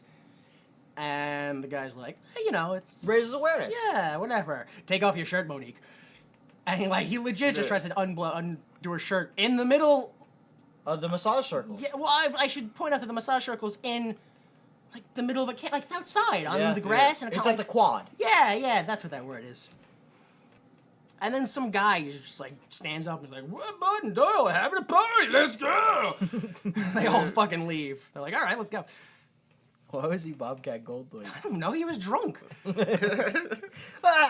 don't know, guys, but we should go to the Biodome. Would this have been a better or worse film if Bobcat Goldthwait was in it? Better. Way better. Oh my god. Yeah, way better. Why What even do you- ask that fucking question? That's definitely a better film. Yeah, I mean, Bobcat Goldthwait as Bud, and John Candy as a talking horse as Doyle. No! No! Oh, no, I don't want that again. Jesus Christ. I think there was rape in that film, too. Yeah, I'm pretty sure there was. Yes. All right, so we pinpointed it. Don't put rape in your film or it's going to suck. I don't know, we need to tell people that, but... Is that why Ghost Dad wasn't good? There was rape in it. Oh, that's right. It's Bill Cosby. It was full of rape. I mean, it may have all been behind the scenes, but It's awful. so we cut to the scientists notice on the lights there are little moths that aren't supposed to be in the biodome. Yes. And suddenly they hear music and find an enormous party in the desert biome. Yeah, which is somehow like blocked by thick shrubbery. Like they part the bushes and then it gets louder. Which, if the girl scientists were worried that they're gonna die out in the desert, you would have figured at some point in the day they would have went out and checked on them No. and noticed that, hey, look, there's a door open all of a sudden in the back of the biodome. How about holy fuck, there's another door in the biodome? Yeah. Why is that whole window open? Yeah. Yeah, so basically they're fucking out of control. Yeah, yeah. Have the crazy party, and then we cut to the next day pretty much immediately, right? well, Jen and Monique show up. Yeah. The girlfriends, they show up. And they're Yeah. like, "What are you guys doing? You suck." And then, yeah, pretty much after that. Well, actually, also the Biodome 5, I think Falconer gets locked to a tree. Yeah, he gets handcuffed to a tree. Yeah, that's right. Yeah. To a tree, yeah. And then, yeah, they kind of, I don't know if they black out or like what. Like, we just zoom into Falconer's face, which I genuinely thought Pauly Shore was going to look at Falconer, and then we're going to look back at Pauly Shore, and they were going to have a moment, and Pauly Shore was going to, like, oh, I'm a dick. I'm fucking shit up. No, they just cut to the next day. Oh, Yeah. no, I thought they were going to do like one of those 80s crying Indian kind of bit. When they got zoomed into his face. Then he was so unhappy that the biodome was trashed. Just showing Falconer crying. That would have been better than what we got. Yeah. So, Because pretty much everyone just wakes up fucking hung over and fucked up, Yeah. and it's like, woo, that was a heck of a party. yeah, and the girlfriends are cleaning up all the garbage. Yeah. And they're like, oh, you guys are awful. You guys are terrible fucking people. And they're like, we're sorry. We didn't, whatever. We don't want to talk to you guys ever again.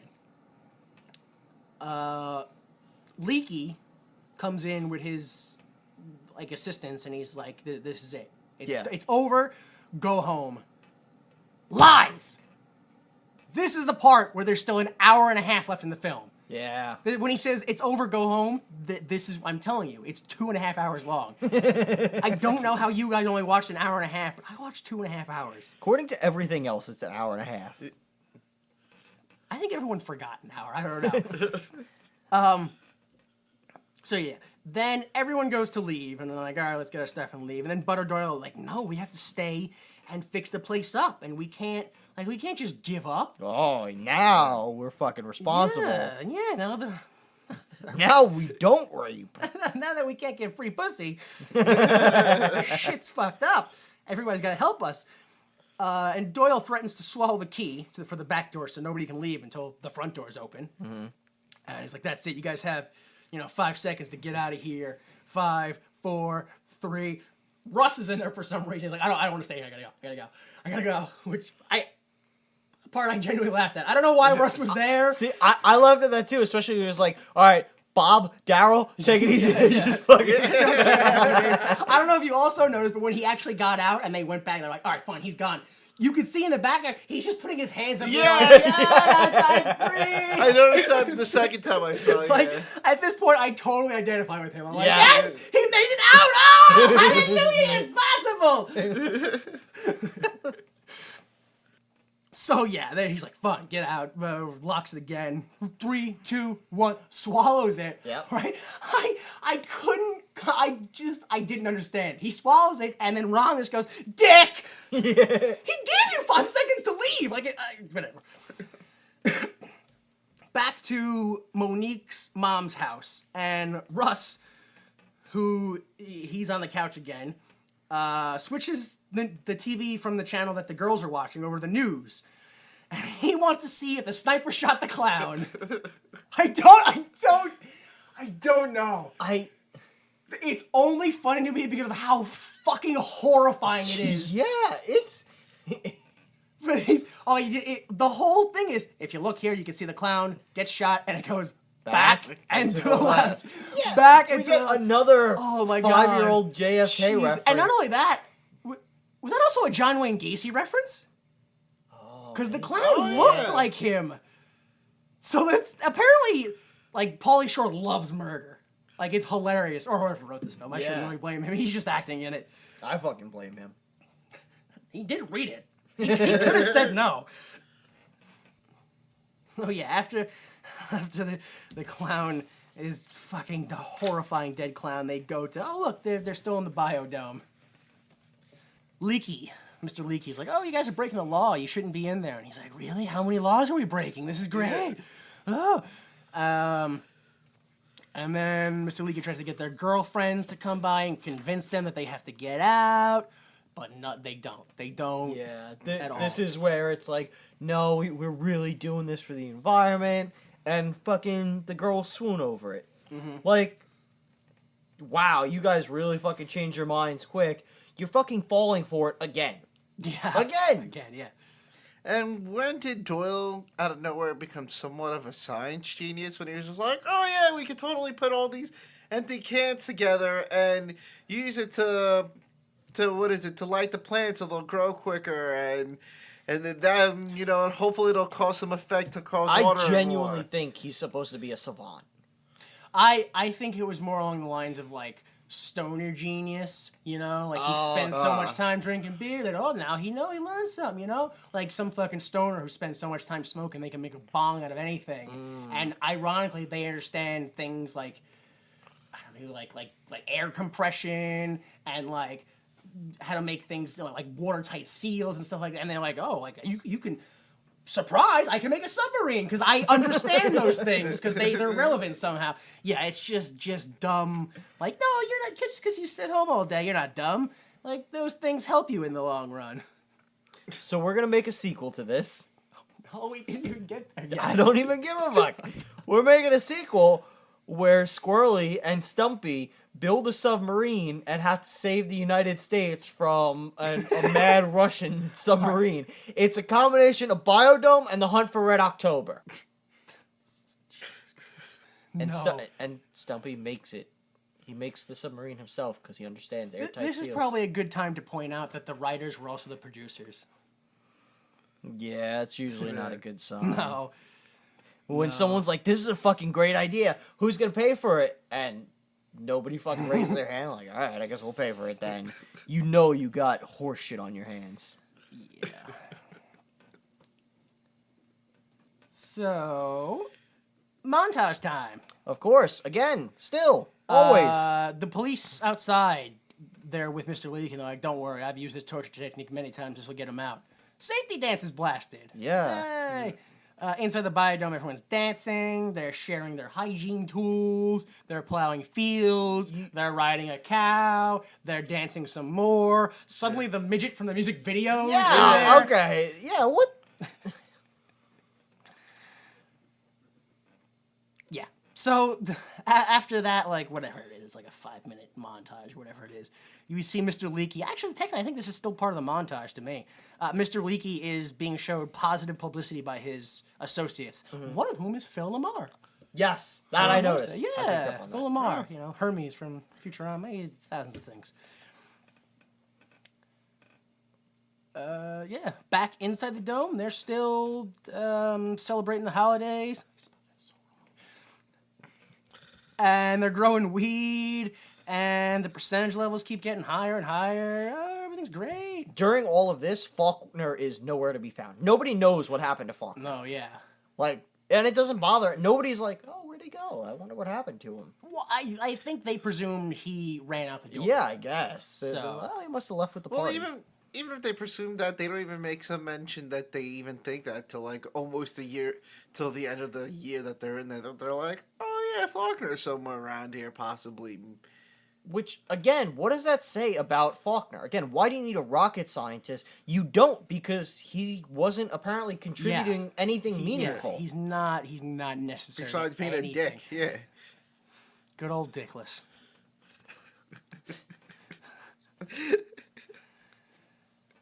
So yeah, at night, Bud and Doyle are smelling each other's farts again. But this time they're smelling soy-based products. Yeah, Ooh. and lactose-free milk. How the fuck does that work in a biodome? I don't understand. Regular milk? Yeah, I mean, I understand regular milk. It comes from a cow. Where does lactose-free milk come from? I assume there's some kind of process that it has to go through. I want to know. I don't, so. Move on. Falconer is seen crawling through the vents, and a little bit later, we see all the biodomers are in the storeroom from earlier, the one that had all the junk food in it, and now it's totally empty. Why the fuck wasn't this a Die Hard reference? The motherfucker was in Die Hard. Why didn't they... I don't know. My god. He was in Die Hard. They could have done a line. Oh my god, I'm so angry. I am fucking... What was that I Still Dream on the floor? He wrote, like, I guess spray paint or, like, Crisco or something? Yeah. What does he dream about? I don't know. It didn't, like, it was just, like, I feel like that was the point where they're like, new script. Right after the scene, new script. And then when they went to Falconer in his basement and he's making explosive with his pet parrot who's going, I am God. I am God. Which, maybe Falconer didn't realize at that point that they had to resustain the Biodome 100%. Yeah, but then... So, I still dream in the sense of, I still dream of a perfect place, but you know what? Fuck you guys, I'm still going to kill you. It's like, he dreams of a place... Yep. That he's just going to blow up anyway. Maybe his dream is just that Bud and Doyle die. Well, that's everybody's dream. Holy shit. Except for the women in this film, apparently. Oh, my God, because Stumpy and Squirrely are so hot. So, outside the Biodome, news people are reporting on the Biodome. Yep. Jen and Monique show up, and they insult the guys who convinced them to go to the party earlier, because they're convincing other girls to go to a party, and they're like, yo, you guys are homos. That's it. That's it. That was the whole reason they were there. There's a lot. You go on Twitter or you go on the internet today, and you'll see a lot of people who get, they're like, oh, you got to be respectful, safe space, and blah, blah, blah. Like, I don't think they realize how much progress has been made. Like, the amount of progress between the 90s and now in terms of, like, how we talk about homosexuality and our level of comfort. Literally, gays are just for laughs. Like, homos and, like... Way earlier in the movie, there's a point where they're like, blah, blah, blah, goes both ways, and Bud and Doyle are like, we do, Oh, man. And, like, they never do again, so... Yeah, but it's... Every time it comes, it's like... oh my god, it's the worst. If there's a person who says something terrible, and then goes, oh no, I'm sorry, I mean this, and they say... Fucking worship them, because they're actively learning. Yeah. There are people who would say something horrible, and then go... and just enjoy that hatred. And there's still people out there that are like that. So, really, like, just be so happy that things are as bad as they are, a lot better. Yeah, we're making progress. Like a lot of progress too. Like, as terrible as it is, a lot of progress has been made in like the last 10 years. Yeah, man. Well, 20 years. 20. How old am I? So inside the Biodome, the respective romantic prospect scientists just throw themselves at Bud and Doyle. Yeah, they're like laying in a hammock. Full year of nothing, and then there's like 4 days left, and that's it. They can't take it anymore. Yeah. Which apparently they can, because they're like, we have girlfriends. And I'm like, oh, well, see ya. So, yeah. They throw themselves out and they're like, yeah, we can't do this. We have girlfriends. And they leave and suddenly they notice the singing in the vents. Not to interrupt you. Wouldn't the girl scientists already know that they have girlfriends? Because the girlfriends they know. visit often? Oh, yeah. Yeah. Oh, yeah. They're 100% aware of the girlfriend. Yeah. They just don't give a fuck. They're just slutty scientists? Because Bud and Doyle are just irresistible. Yeah. All right. Yeah. Well, it is what it is. Which is shitty. So yeah, like I said, they leave, and then they notice the singing coming from the vents. They go down into the vents. It's Falconer. They're like, oh, it's Falconer. They go over to him, and he says that he's got a bag of coconuts, and he's wondering if he can hold them, and blah, blah, blah. And was he just speaking to them like really slowly and cautiously, or was he making a reference to the song "I Have a Lovely Bunch of Coconuts"? Oh, I don't know. Yeah, I didn't couldn't. pick I up don't on know that. the lyrics to the song, so probably a reference to the song. I don't know the lyrics, but I was like, this movie's that dumb that they would make a reference to the second verse in that song. So yeah, they're idiots, and they're like, sure, we'll hold it and help you pass them out or whatever. And then just like he's like, yeah, they're pyrotechnics for the opening day gimmick. And they're like, yeah, it's great. So they go around putting them on all the places, here in a bush, on a pipe there, whatever. But eventually, they start to play football with one, and they go long, and they miss it, and it blows up. Oh my God, they're bombs, right? And everyone panics. After they fail to break down the front door, which, like, really? Like, they didn't try that beforehand? This is the first time they tried to break down the door. They were breaking laws. And they were like, no, the door doesn't need to be broken down. No, because, about a year later, the door becomes weak. Does someone know where the whole, like, police or military guys going, hop, hop, hop, hop, hop, hop, hop, came from? That's a good question. Because they do it in this. Yeah. And I also remember it in Rocko's Modern Life. And, like, I want to know, like, where did it originate? Yeah. That's a good question. Because, and, like, it's played as the... Because every time you see a bunch of military guys, hop, hop, hop, hop, hop, hop, hop. When and where did that start? I want to know. I want to know. If you know, contact us and let us know where that started. Yeah, they can't break down that door. So they go ahead and they run off to find Falconer. Well, Bud and Doyle do anyway. And he goes ahead and starts the bomb and goes to run. Actually, before that, I don't know if you guys caught this. It was really stupid. But Doyle was like, hey, Falconer, let's Rochambeau for it. And then they do rock, paper, scissors. Yeah, I thought Rochambeau, and maybe this is just from South Park, I thought that was kicking in the nuts, right? Yeah, and to see who can last longer. I want to say, I think in the West, I think that's what they refer to as rock, paper, scissors. Over on the West Coast, kind of like how depending on what state you go to or different towns, they have different names for heroes and things like that. Where like there's soda and there's pop. And right, there's exactly. Hero or hoagie or sub. All right. I disagree, but okay.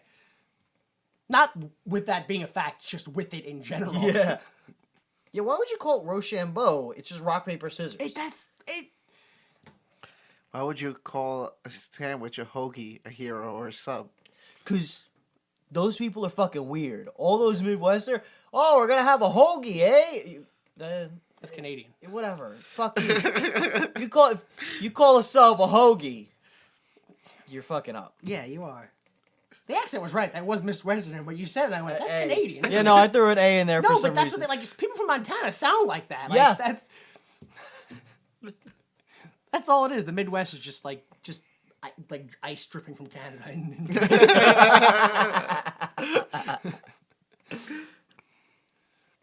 So he starts the bomb and he runs, and Doyle goes into the tunnel system to cut him off, and Bud's chasing him. It's so weird because the whole time that Bud's chasing him, Falconer is squealing with joy. Yeah. It was really creepy. Like, it was at this point that it stopped being funny, and I was like, get that man a doctor right now. He desperately needs medical help. And so they keep running, and eventually Falconer runs into a cow and loses the detonator. Yeah. And then so Bud and Falconer fight over the remote, and then Doyle uses some weird thing to launch two men into the air onto flypaper. I don't know how he had the strength to do that, first off, but he pulled it. I assume it was like a booby trap kind of deal with a counterweight. And didn't show any of it, or how it worked, or how Doyle knew how to set that up. Because guess that's not stoner genius. Because you never need to do anything like that ever.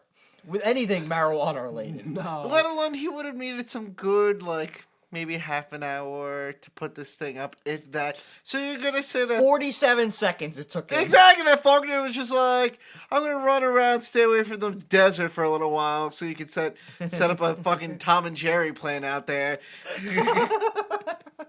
Fucking a Rube Goldberg Yeah, machine. we're out setting in up the a desert. Rube Goldberg machine that's gonna make me eggs and launch men into fly traps. Hey, look, here's what happens. Is I run into the cow, right? The cow gets scared. He starts to run, right? That pulls a rope. That rope launches 2 men into the air. They fly into the air. They hit pancakes along the way. Those pancakes fall down into a domino system. That domino system goes around the entirety of the biodome, connecting back to the center, at which point it sets off the flamethrower. The flamethrower ruins the desert. The desert then regrows.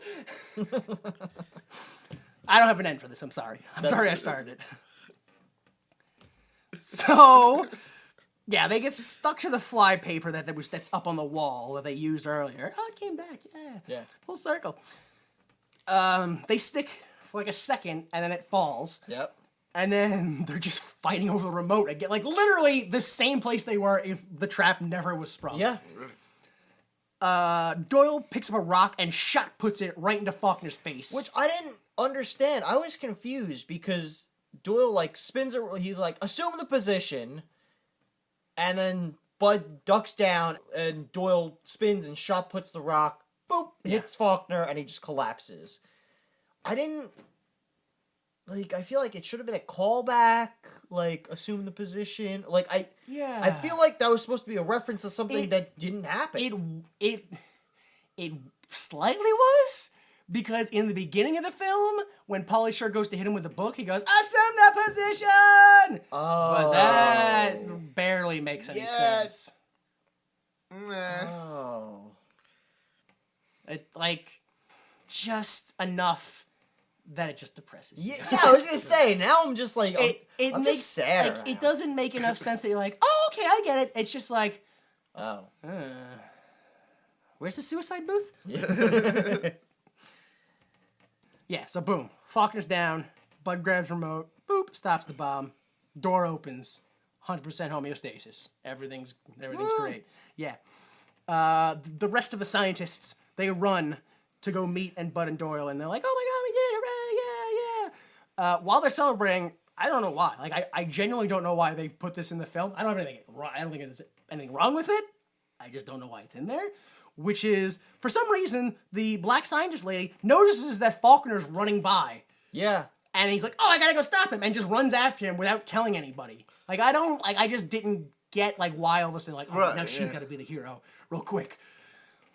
I just assumed they were like, oh, the black lady hasn't done enough. I guess that was it. Because she's had, at this point, she's had, like, 1 line and 2 lines in the movie. Yeah. So I guess they're like, what's she gonna do? That must have been it. They were like, oh, you haven't done a lot in this, but we'll just throw this into here. I mean, her, not her. It doesn't make any fucking sense, the whole thing to me. But whatever. She runs to chase him, and Falconer just keeps running and running. And I didn't get this. He ran into that conference room and set up a bomb, and then ran to the front door with that bomb. I think he was, like, arming it. But he put it on a table and armed it in a different room, and then, like, now I can go No, find I'm it. not gonna fucking arm. Yeah, I know. I'm just saying, it's just another piece of shit that, like, you could have ended this film. That was probably like an editing error. And I don't know what his goal must have was. Because he's running towards the door. Yeah. And she tackles him. And then the bomb flies and goes off. Yeah, towards them, which is the direction it was going anyway. Yeah. But, like, it goes past them, I guess? Oh, maybe he was, like, suicide bombing them? Was he? Oh! Was he gonna, like, just run up to them and fucking spike the coconut and just kill? See, I agreed with him so much. I was like, why would he kill himself? He's right. Like, it didn't even occur to me. Yeah. Like, he was just damaged beyond belief. And he was like, I'm done. It just clicked to me. Maybe he thought that by doing it, he'll get a whole bunch of virgins in heaven. Whoa! Okay. Hey. I understand he had a beard, but come on. Did anybody else like his parrot hat? I like parrots, so no. Oh. So, yeah, there's a big explosion, and everyone's like, oh, what was that? There's one guy who's like, oh, they must be toast in there. Did you hear that? You didn't hear that? No, I didn't. Oh, usually I hear that. Oh, that's Yeah, it was fucking, like, everyone was like, oh, they must be toast in there. it was fucking, I was like, wow, that's pretty fucking, like, pretty what a dark, shitty, yeah, it's harsh. But no, they're fine. They walk out, and everyone's like, hey, okay, yeah. And then that's the moment where you're all like, I wish they really were toast. Oh man. Then what? Yeah, then Bud, not Bud, Mr. Lee, he comes up and he's like, "Oh, if you guys want to work in the future, Big bucks, I'll yeah, hire big you. bucks," and they're like, "Pfft," and they don't shake his hand. Yeah, what? Yeah, I don't know. It gets even worse because then their girlfriends show up and they're like, "Come on, you can save the world from your couch." No, you can't. Yeah, no. Yeah, like that was the worst part was like these girls were like, "You guys gotta help us save the environment," and then they did, and they're like, "Okay, we've made mistakes, go back to the couch." Yeah. We liked you better when you just hung out on the couch Yeah. and we banged. We enjoyed it much better when we felt morally superior to you. Oh man. Now, did you? Is it right here where they say goodbye to all the scientists? Yeah, they're like, "See you, Yeah. bye." Is this where Romulus like kisses? No, that's early. That's when that's when in the biodome, they're like, "You did it, yay!" And he just straight up kisses Pauly Shore on the mouth. Yeah. Yeah, that's in the biodome before the black lady runs off. Huh. That's fucking weird. That scene then. I didn't understand like. I think it was a developmental of the character in that I'm not sharing my hygiene tools with the savages, and then he shared okay. the hygiene tools, and now he's so open with he can kiss him on the mouth. Like it's Okay. just I think it was part of that whole montage with the safety Yeah. dancers. Just Yeah. like, we all lost our mind together going through this. Which sadly means that Romulus has the most character development in the film. I mean, really, Yeah. everyone else starts at point A and fucking just ends up at point A. Everybody just goes, "Hey, I'm here. Okay, I'm back. Whatever. What happened?" So after that they're like, bye, see you later. Bye, bye, bye. Yeah, they all turn into it in sync, yeah, which is great at this point. Yeah. So they're in the car, their car, and Bud's talking about all the different morals they learned through the experiences he's straight up just going, "Well, one thing we did learn, buddy," and he's just going on, and I'm like, Jesus Christ, I can't believe that they're like, "Oh, we definitely need this in here. They won't get it otherwise." And of course, once again, Doyle has to pee. Yeah. So they're like, "Oh, where do we go? Oh, let's go to that factory over there." And Monique's like, "Oh, I don't know." They're like, "We're celebrities now. We can do that." Yeah. And I guess it was supposed to be like, here's the sequel, because they're driving towards an energy research plant. It looks. Okay. Yeah, it looks like a nuclear power plant. That's what I thought it was. Okay. Until I saw that said energy research, which is probably that's nuclear is energy. Yeah, I guess. And what's worse is I didn't get is as they drive towards it, sirens started to go off. Which wouldn't they be able to hear those sirens going off? I don't. Maybe they think it's like the party alarm. Who Like, the fuck knows? right. Then we go back one quick last second. We go back to outside the biodome. There's people off screen saying, "Hey, where's Falconer?" And you see him pop up on screen in the desert. He's looking all crazy, and then he runs off in the distance laughing. Yeah. It's over. It's finally over. Yeah. It's finally over. Yeah. You guys sure that wasn't 2.5 hours? Yeah, that was only an hour and a half in my... I'll show you. I'll put Yeah, the fucking yeah, video yeah, on yeah. later, and I I'll want to show you. see. Did you guys listen? The second time I watched it, apparently the song plays anytime Crazy Falconer's on screen, or at least on screen doing something comedic. But did you guys hear the song that plays for him? No.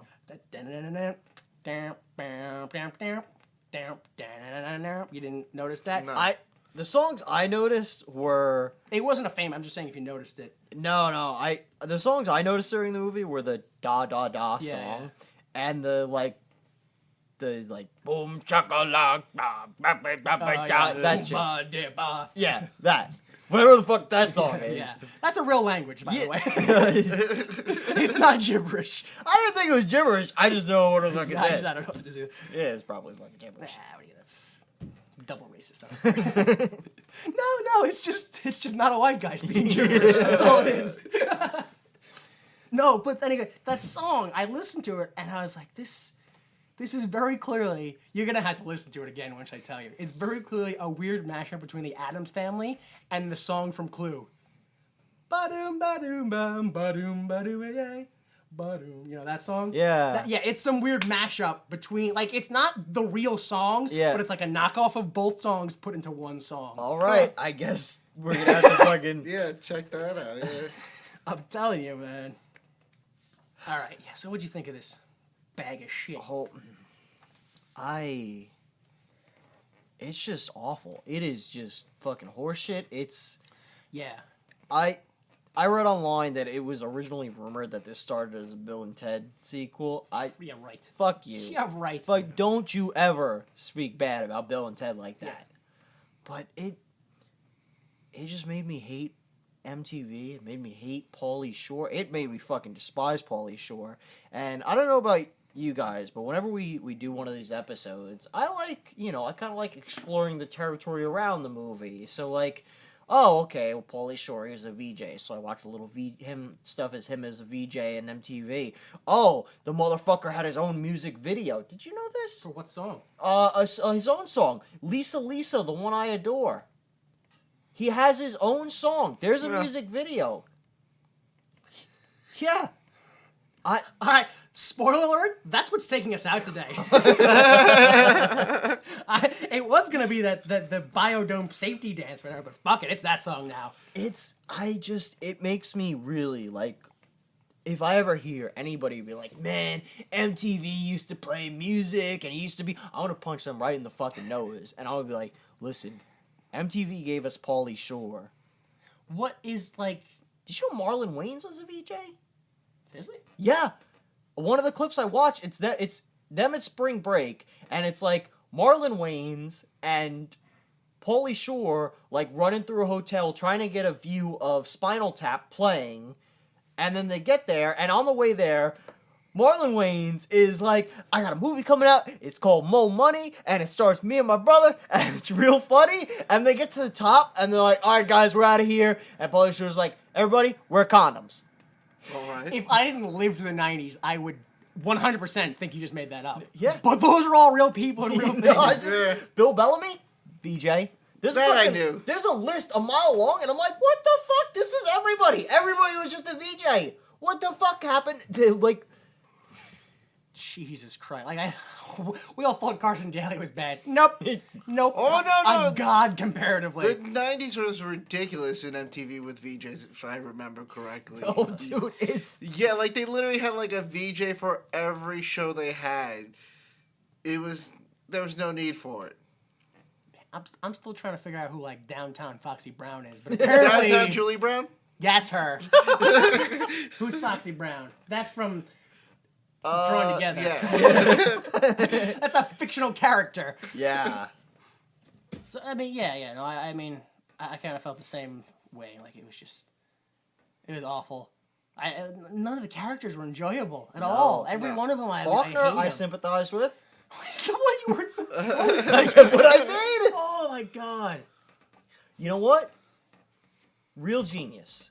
Ladies and gentlemen, Go watch Real Genius. go watch Real Genius. It's the best movie, one of the best, 80s movies there is. If you like Val Kilmer, lasers, and popcorn, you're going to fucking love this movie. Yeah. If you sympathize with Faulkner, well, guess what? This movie is going to teach you how to really hate Faulkner. Exactly. You're going to hate him like you did back in Ghostbusters. You're going to wish someone would blow up his house by filling it with popcorn. Yeah. Ironically, though, I enjoyed the safety dance montage. I legit got joy from that. I think it was because I was so, like, just downtrodden and beaten from the film beforehand. Yeah. But I was like, this is fun. It doesn't matter how little, it's actual fun. See, no, I think for me it was just one of those that from the beginning of the movie, even to that point, I was just like, it just left a bad taste in my mouth of what the 90s were and just this... how they just perceived everything that I was just like, no, nothing can save this movie in my view. Yeah, man, this... You know what? This movie is the 100% polar opposite of Airheads. Airheads with Brendan Fraser and Adam Sandler, Steve Buscemi. Yeah, I fucking own that on DVD. Because that's a quality movie, and when I watch that, I'm like, man, the fucking 90s were cool. Yeah. And I watch this, and I'm like, no, fuck the 90s. Like, this movie has destroyed the perception of the 90s that I had. You don't know what's funny about that is looking up things about Pauly Shore online. A number of times, people said that Pauly Shore failed where Adam Sandler succeeded. So apparently, there's a large number of people that think that Pauly Shore and Adam Sandler are the same like act, but Adam Sandler's better at it. I can kind of see that. Actually. Yeah, I can. Yeah, I can kind of see that. Yeah. Now you hate Airheads. Good. I guess when it's in a controlled sense and not in your face 24/7, it's not that bad. What, the 90s? Or? No. The being that Pauly Shore and Adam Sandler have the same bit. Oh. Yeah, they're pretty far and few between. You really Yeah. there's not a lot of Adam Sandler and Pauly Shore back-to-back blocks. Oh, yeah. Oh yeah, it's funny because I was I don't know, internet, you just stumble upon things, but recently I was reading stuff about narcissism, and one of the things that they said about narcissism is that people would rather quietly seethe and hope to find something that would make you a hypocrite than to accept change. Okay. And I think it's in the same vein that someone would rather destroy their creation rather than see someone else do well with it. So I think that's pretty much like Falconer's whole character is the danger of extreme narcissism. Oh, okay. The idea that he would rather destroy his character or his project rather than see anyone else succeed with it at all. I mean, because it really did seem like he wanted it to succeed. No, he absolutely. He But was then committed at the to it. end, he's just like, nope, float sky high. Yeah. So I think that might be what it is. It's narcissism where he was like, this could work, and then it did work, and he was like, but I've been stuck under here for the whole year, and I have nothing to do with this. Yeah. It's got to end. I mean, you figure he lost his mind when he's sitting in the room going, "I am God. I am God." Like, Yeah. So there's no way it's not a narcissistic thing. Yeah. No, obviously. But it's just I mean, you hear jokes about people, oh, that guy's narcissistic, but this, it's just to let you know, this is kind of like, I mean, it's a comedic, over the top probably portrayal, but it is. It's really like this is kind of what it could go through. That people would rather destroy themselves rather than see anyone succeed, And obviously, you're probably not going to see too many people blowing things up, but hopefully you can still see the message of someone would rather ruin themselves than see anyone get famous off their things. So what you're saying is we learned two important life lessons from Biodome. We learned that the entire world is interconnected, and we can't say fuck that part of the world without destroying part of ourselves, and that narcissism is really a destructive force, and that it's better if we could all just work along. Yeah. Ironically, as terrible as this film was, we actually did genuinely learn some real good things from it. All right. That was my biggest obstacle of this film, which is that this film is the fucking worst film I've ever seen. Don't anyone see it. But also, it's so bad it's good, and people should see it. No. No. I don't agree with you on that one at all. Yeah. I'm going to say incorrect. It's just bad. It's horse shit. I mean, if you want to watch it, fuck you. All right? Go ahead. I'm never going to watch it again. Fuck but... yeah, me neither. And if someone's like, man, I remember Biodome is pretty good, then fuck you. No, it's not. That's it. It's just not. That actually happened before at home with my sister. And I was saying that I was watching Biodome again. She's like, oh, that's a really good movie. I'm like, no, it really isn't, actually. I was like, if you rewatch it, you'll learn what I learned, that it's a really bad movie. Yeah. If you watch Biodome, go ahead. But watch it again, and it tells you the important life lesson that it's okay to fucking grab a woman's vagina while she's sleeping. Just slide a finger in there. It's fine. Doesn't matter. But that's exactly what I mean. What? It's bad enough that it's good, so long as you only watch it once. Yeah. The second you look at it a second time, you go, oh, Pauly Shore should be set on fire, huh? Yeah. Obviously not really. Don't set him on fire. Please do. All right. You guys want to play a game? Sure. I already fucking told you. I told you earlier. All right. This one is an asshole who said best comedy ever. Doyle kicks butt. Bud kicks butt. Biodome kicks butt. Anyone who said otherwise is obviously old. 5 of 5 stars. Now, do you think that this person legitimately liked the movie, or do you think it's like, well, no, he's young and hip, so if I don't like it, I'm obviously not young and hip? Like, doesn't that seem like Pauly Shore wrote it? Yes. but anybody who doesn't like this is old. Like, doesn't that sound like someone who's like trying to stay young and hip and Like I said, asshole? Kids are actively doing the opposite of what we like just to fuck with us. Yeah. All right, next one is this is a guy movie. I love it. No, it's not. This guy's from the Windy City. If you can smell someone's fart and tell what they ate 12 hours ago, you will love this movie. Nobody can do that. Mr. Shore is awesome in this flick. No, he's not. You will laugh till you blow gas. No, I won't. Buy it, rent it, see it, love it. Don't. 5 of 5 stars. Asshole. Yeah, Asshole. yeah, obviously. All right, this next one, this is like offensive. I had to put this on here. This next one is called Oscar-winning performances. Please, J Delta, please contain your rage. Please. I've seen Star Wars, and this is a better movie.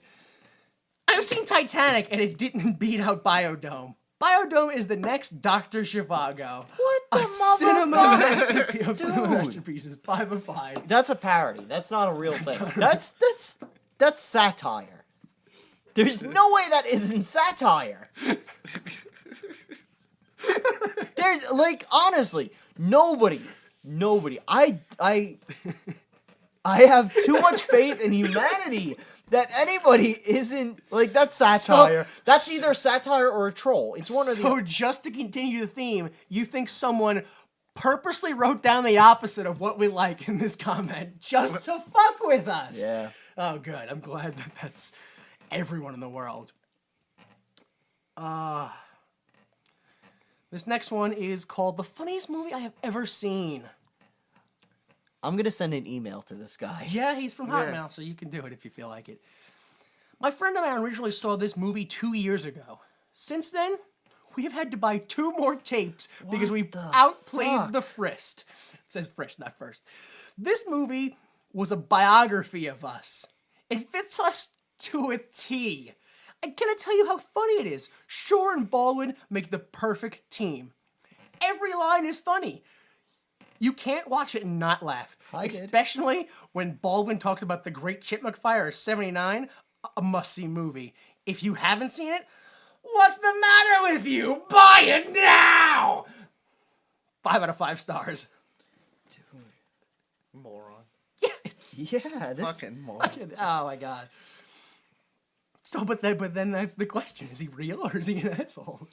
FBC236 at hotmail.com. Don't do that. I'm gonna bleep that. No, you can't believe that. No. You can't believe that. All right, this next one. Man, how many reviews did I write down here? Jesus Christ. Apparently, every time I saw it, I just get a fucking dick. I'll put this down. Fucking hilarious. By Icon Hulk. I watched this as a kid. Yeah, it was funny. Now I'm 18, turning 19, OMG. People say this wasn't funny. You're stupid. Spelled Y-O-U-R. You have no sense of humor. Period. Example.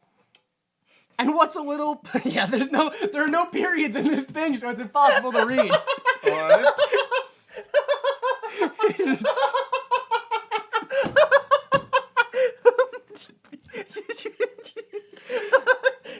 He wrote period, but didn't include a period. He just wrote the word period. What's your little name? Purple Sticky Punch? You're gonna make someone really happy. Even the part where they get on nitrous oxide. You gotta stop thinking so negative, son. Put yourself in their shoes. You're stuck for a year, so entertainment is the key from going insane. We have chippies, we have lots of stuff to eat, LOL. Watching it right now. Any more brain busters? That's from Billy Madison, isn't it? Well, all right, the drinks, the giant, like, super gulps that they bladder had, busters. they were called bladder busters, not brain busters. But the phrase "any more brain busters," I recall from That's from Billy Billy Madison. Madison, Right? yeah. Script on the What? 5 out of 5 stars. Awful. There's plenty of, what are those called? Tildes? The ... Ellipses. Yeah, that's what it's called. Sorry, ellipses. There's plenty of those. Those are littered throughout this end, but there's not a single period. Oh no, sorry. There is one. There's one in the beginning. Do you count when he writes the word period? No. I don't count when he has a period. How come people don't talk like that? This is the end of my sentence, period. Oh man, I think we did, and then we stopped sending telegrams. So. There's urgent news out on the front. Stop. I hated this movie. Stop. I'm calling you out, Pauly Shaw. Stop. All right, this next one. There's so many of them. Why did I put down so many of them? A great movie, or possibly the greatest movie. I'd like to point out that this one was made in 2013. Yeah, this is fucking... This is a very recent. Wow. Okay, I'm just fucking running. What? Go ahead. Go ahead. Go ahead and read it. Often referred to as the Rosebud of X Generation. Who? By who? Who? By who? What is that even? And wouldn't it be Generation X, It would, not X it would, Generation? it would be Generation X. But what does that even? What does that mean? Okay, so Rosebud is I know what Rosebud, Yeah. but still, please explain it for those who don't know. a fucking film masterpiece, like one of the greatest films ever made. No, that's not what Rosebud is. No. That's alright, Citizen That's Kane. Citizen Yeah. Kane. Rosebud was the name of the sled. yeah. At the end of the film, which is what people couldn't. They were like, "What's the mystery? What is Rosebud?" It was a sled. There's what? Yeah. There's still like 2 more paragraphs for this. Hang on, we got to get through this. Biodome is the pinnacle of the tragic comedy at its finest. There's still 2 more paragraphs. This is satire. As we follow our 2 protagonists through a morally challenging struggle between what is right and what is fun, we are stretched to imagine a world where happiness and a clean earth cannot coexist. This reviewer was brought to tears by the sincerity of our main characters, knowing all too well the many real-life experiences that were brought together to create such a pure acting genius. Given we can only cherish this 1 hour and 34 minutes of bliss, I cannot emphasize enough the platitude of righteousness that this will raise up within you as you soak in what could possibly be noted as 1996 tribute to the fundamental breakdown in our lives. The struggle of good versus evil, the beauties which always attempt us to raise ourselves to the next plane of consciousness, only trumped by the pure beauty of Joey Lauren Adams. The inner angst of William Atherton reveals his ever-increasing struggle to challenge the champions of this story in their pursuit for what would end up being the fate of this planet. Guest appearances by musical sensation Tenacious D, Jack Black, Kyle Gass, take this epic adventure to audio delights, which this reviewer can only just sigh at. With such bated pleasure, begging for more. At this, I am left speechless, begging for a sequel, and yet again brought to tears, crying myself to sleep nightly, knowing that greatness like this can only truly be experienced once in a lifetime. There's no way this is not satire. That's why I put it down. That has to be the greatest satire Yeah, I've ever that's heard. fucking satire as a It's motherfucker. fucking spot on. But the worst part about this is it might not be satire. It's gotta be. It's gotta. It's gotta be. It's gotta be. It was written by a man named Paul. And I clicked on his name, and this is the only review he's ever made. So it might be Pauly Shore. It's probably. Probably him. Oh, man. That took the fucking life out of me. Jesus Christ. This next one's a little long, too, but it's to balance everything out. It's yeah, all right. One of, if not the worst movie I've ever seen. I wrote this down for a very good reason that I'll point out at the end. My son and I took his 3 children, ages 15, 11, and 5, to the movies.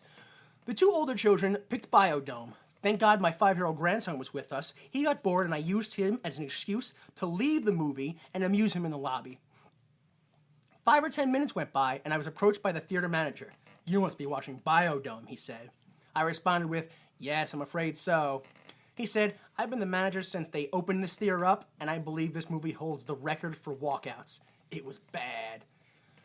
All right, now what I want to point out, well, first off, 1 out of 5. Fucking thank God. But what I want to point out is this movie came out into theaters in 96, but the review was made in 99. This lady hated this film so much, she waited 3 years just to tell this experience. Yeah. That's how fucking awful it was. Good God. Even worse that the manager knew what movie she was watching because she walked out. I know, like that makes me feel bad for the manager. Yeah, the fact that he runs the movie theater and he's like, "No, I have to put this film in here. I have to waste a theater." But also, I kind of felt like the manager was a dick, where he wasn't like, "Yeah, let me give your money back." All right, that's absolutely enough. You guys have anything else? No. Anything you want to point out, or just no? All right. No. All right. Okay. Once again, thank you very much for listening to us. We hope you enjoyed it. Well, us, not the movie. I genuinely hope you didn't enjoy the movie. You can follow us on Facebook, Tumblr, and Twitter by searching WWYMT. VictoryProWrestling.com. Nothing for February, right? Nothing for February, but March 7th, $9.99, 9 years, 99 show. It's gonna be That's cool. it's gonna be something. That's cool. You got a venue or? Yes, VFW Hall, post 4927 in Center Ridge, New York. Sweet. So everybody check that out. You can go to VictoryProWrestling.com. You can download any of our episodes directly by going to www.ymt.libsyn.com, or you can subscribe to our podcast through iTunes, or the podcast app on your iPhone, or the Double Pod app on your Android, and you can do that by searching "Why Would You Make This?" If you would be so kind, we would greatly appreciate it if you could review us on iTunes. We've been around for almost a year now, and we have about 2 reviews. And I know for a fact that there are more than 2 people listening to our podcast. So just, we'd really appreciate it. Believe it or not, 9,000 million, which isn't a real number, people could download our podcast. It would never get famous. It's only done on reviews. Wow. Yeah, Really, wow. yeah. It does not matter how many downloads. It's solely based on the star review rating. Yeah, that's specifically why so many people not only ask for a review, but a 5-star review. Wow. Because it's a ranking system like that. So, okay, the not Troy McClure clip. The Pauly Shore clip comes from the Cryonic Woman, the 3rd episode in the 3rd season of the 1999 television series. Yeah, Yeah, That's right. Futurama. I wasn't sure if that was exactly when it started. I one time I said that The Simpsons started in 87, but that was when they debuted on the Tracy that was Ullman Tracy show. Ullman, Yeah, I was dead off. Our intro music is Falling Off Your Love by Kill Paris. What was the name of that song? Lisa, Lisa, the one I adore. By Pauly Shore, or by Pauly Shore? Is it Polly or Pauly? It's pronounced the Wizard. Fuck you and your stupid mouth. That's, Lisa, you, blah, blah, blah. You'll hear it. That's taking a sap. So, for Danny Money, J Delta, I am Jimmy Time, and please remember, without the mistakes of others, we would be forced to endure the pain of failure ourselves. And unless Pauly Shore is involved, support the arts. 'Tis better to have loved than lost, n'est-ce pas? The preceding recording is for entertainment purposes only, and the views expressed in this podcast do not necessarily represent the views of Why Would You Make This, its owners, employees, or associates.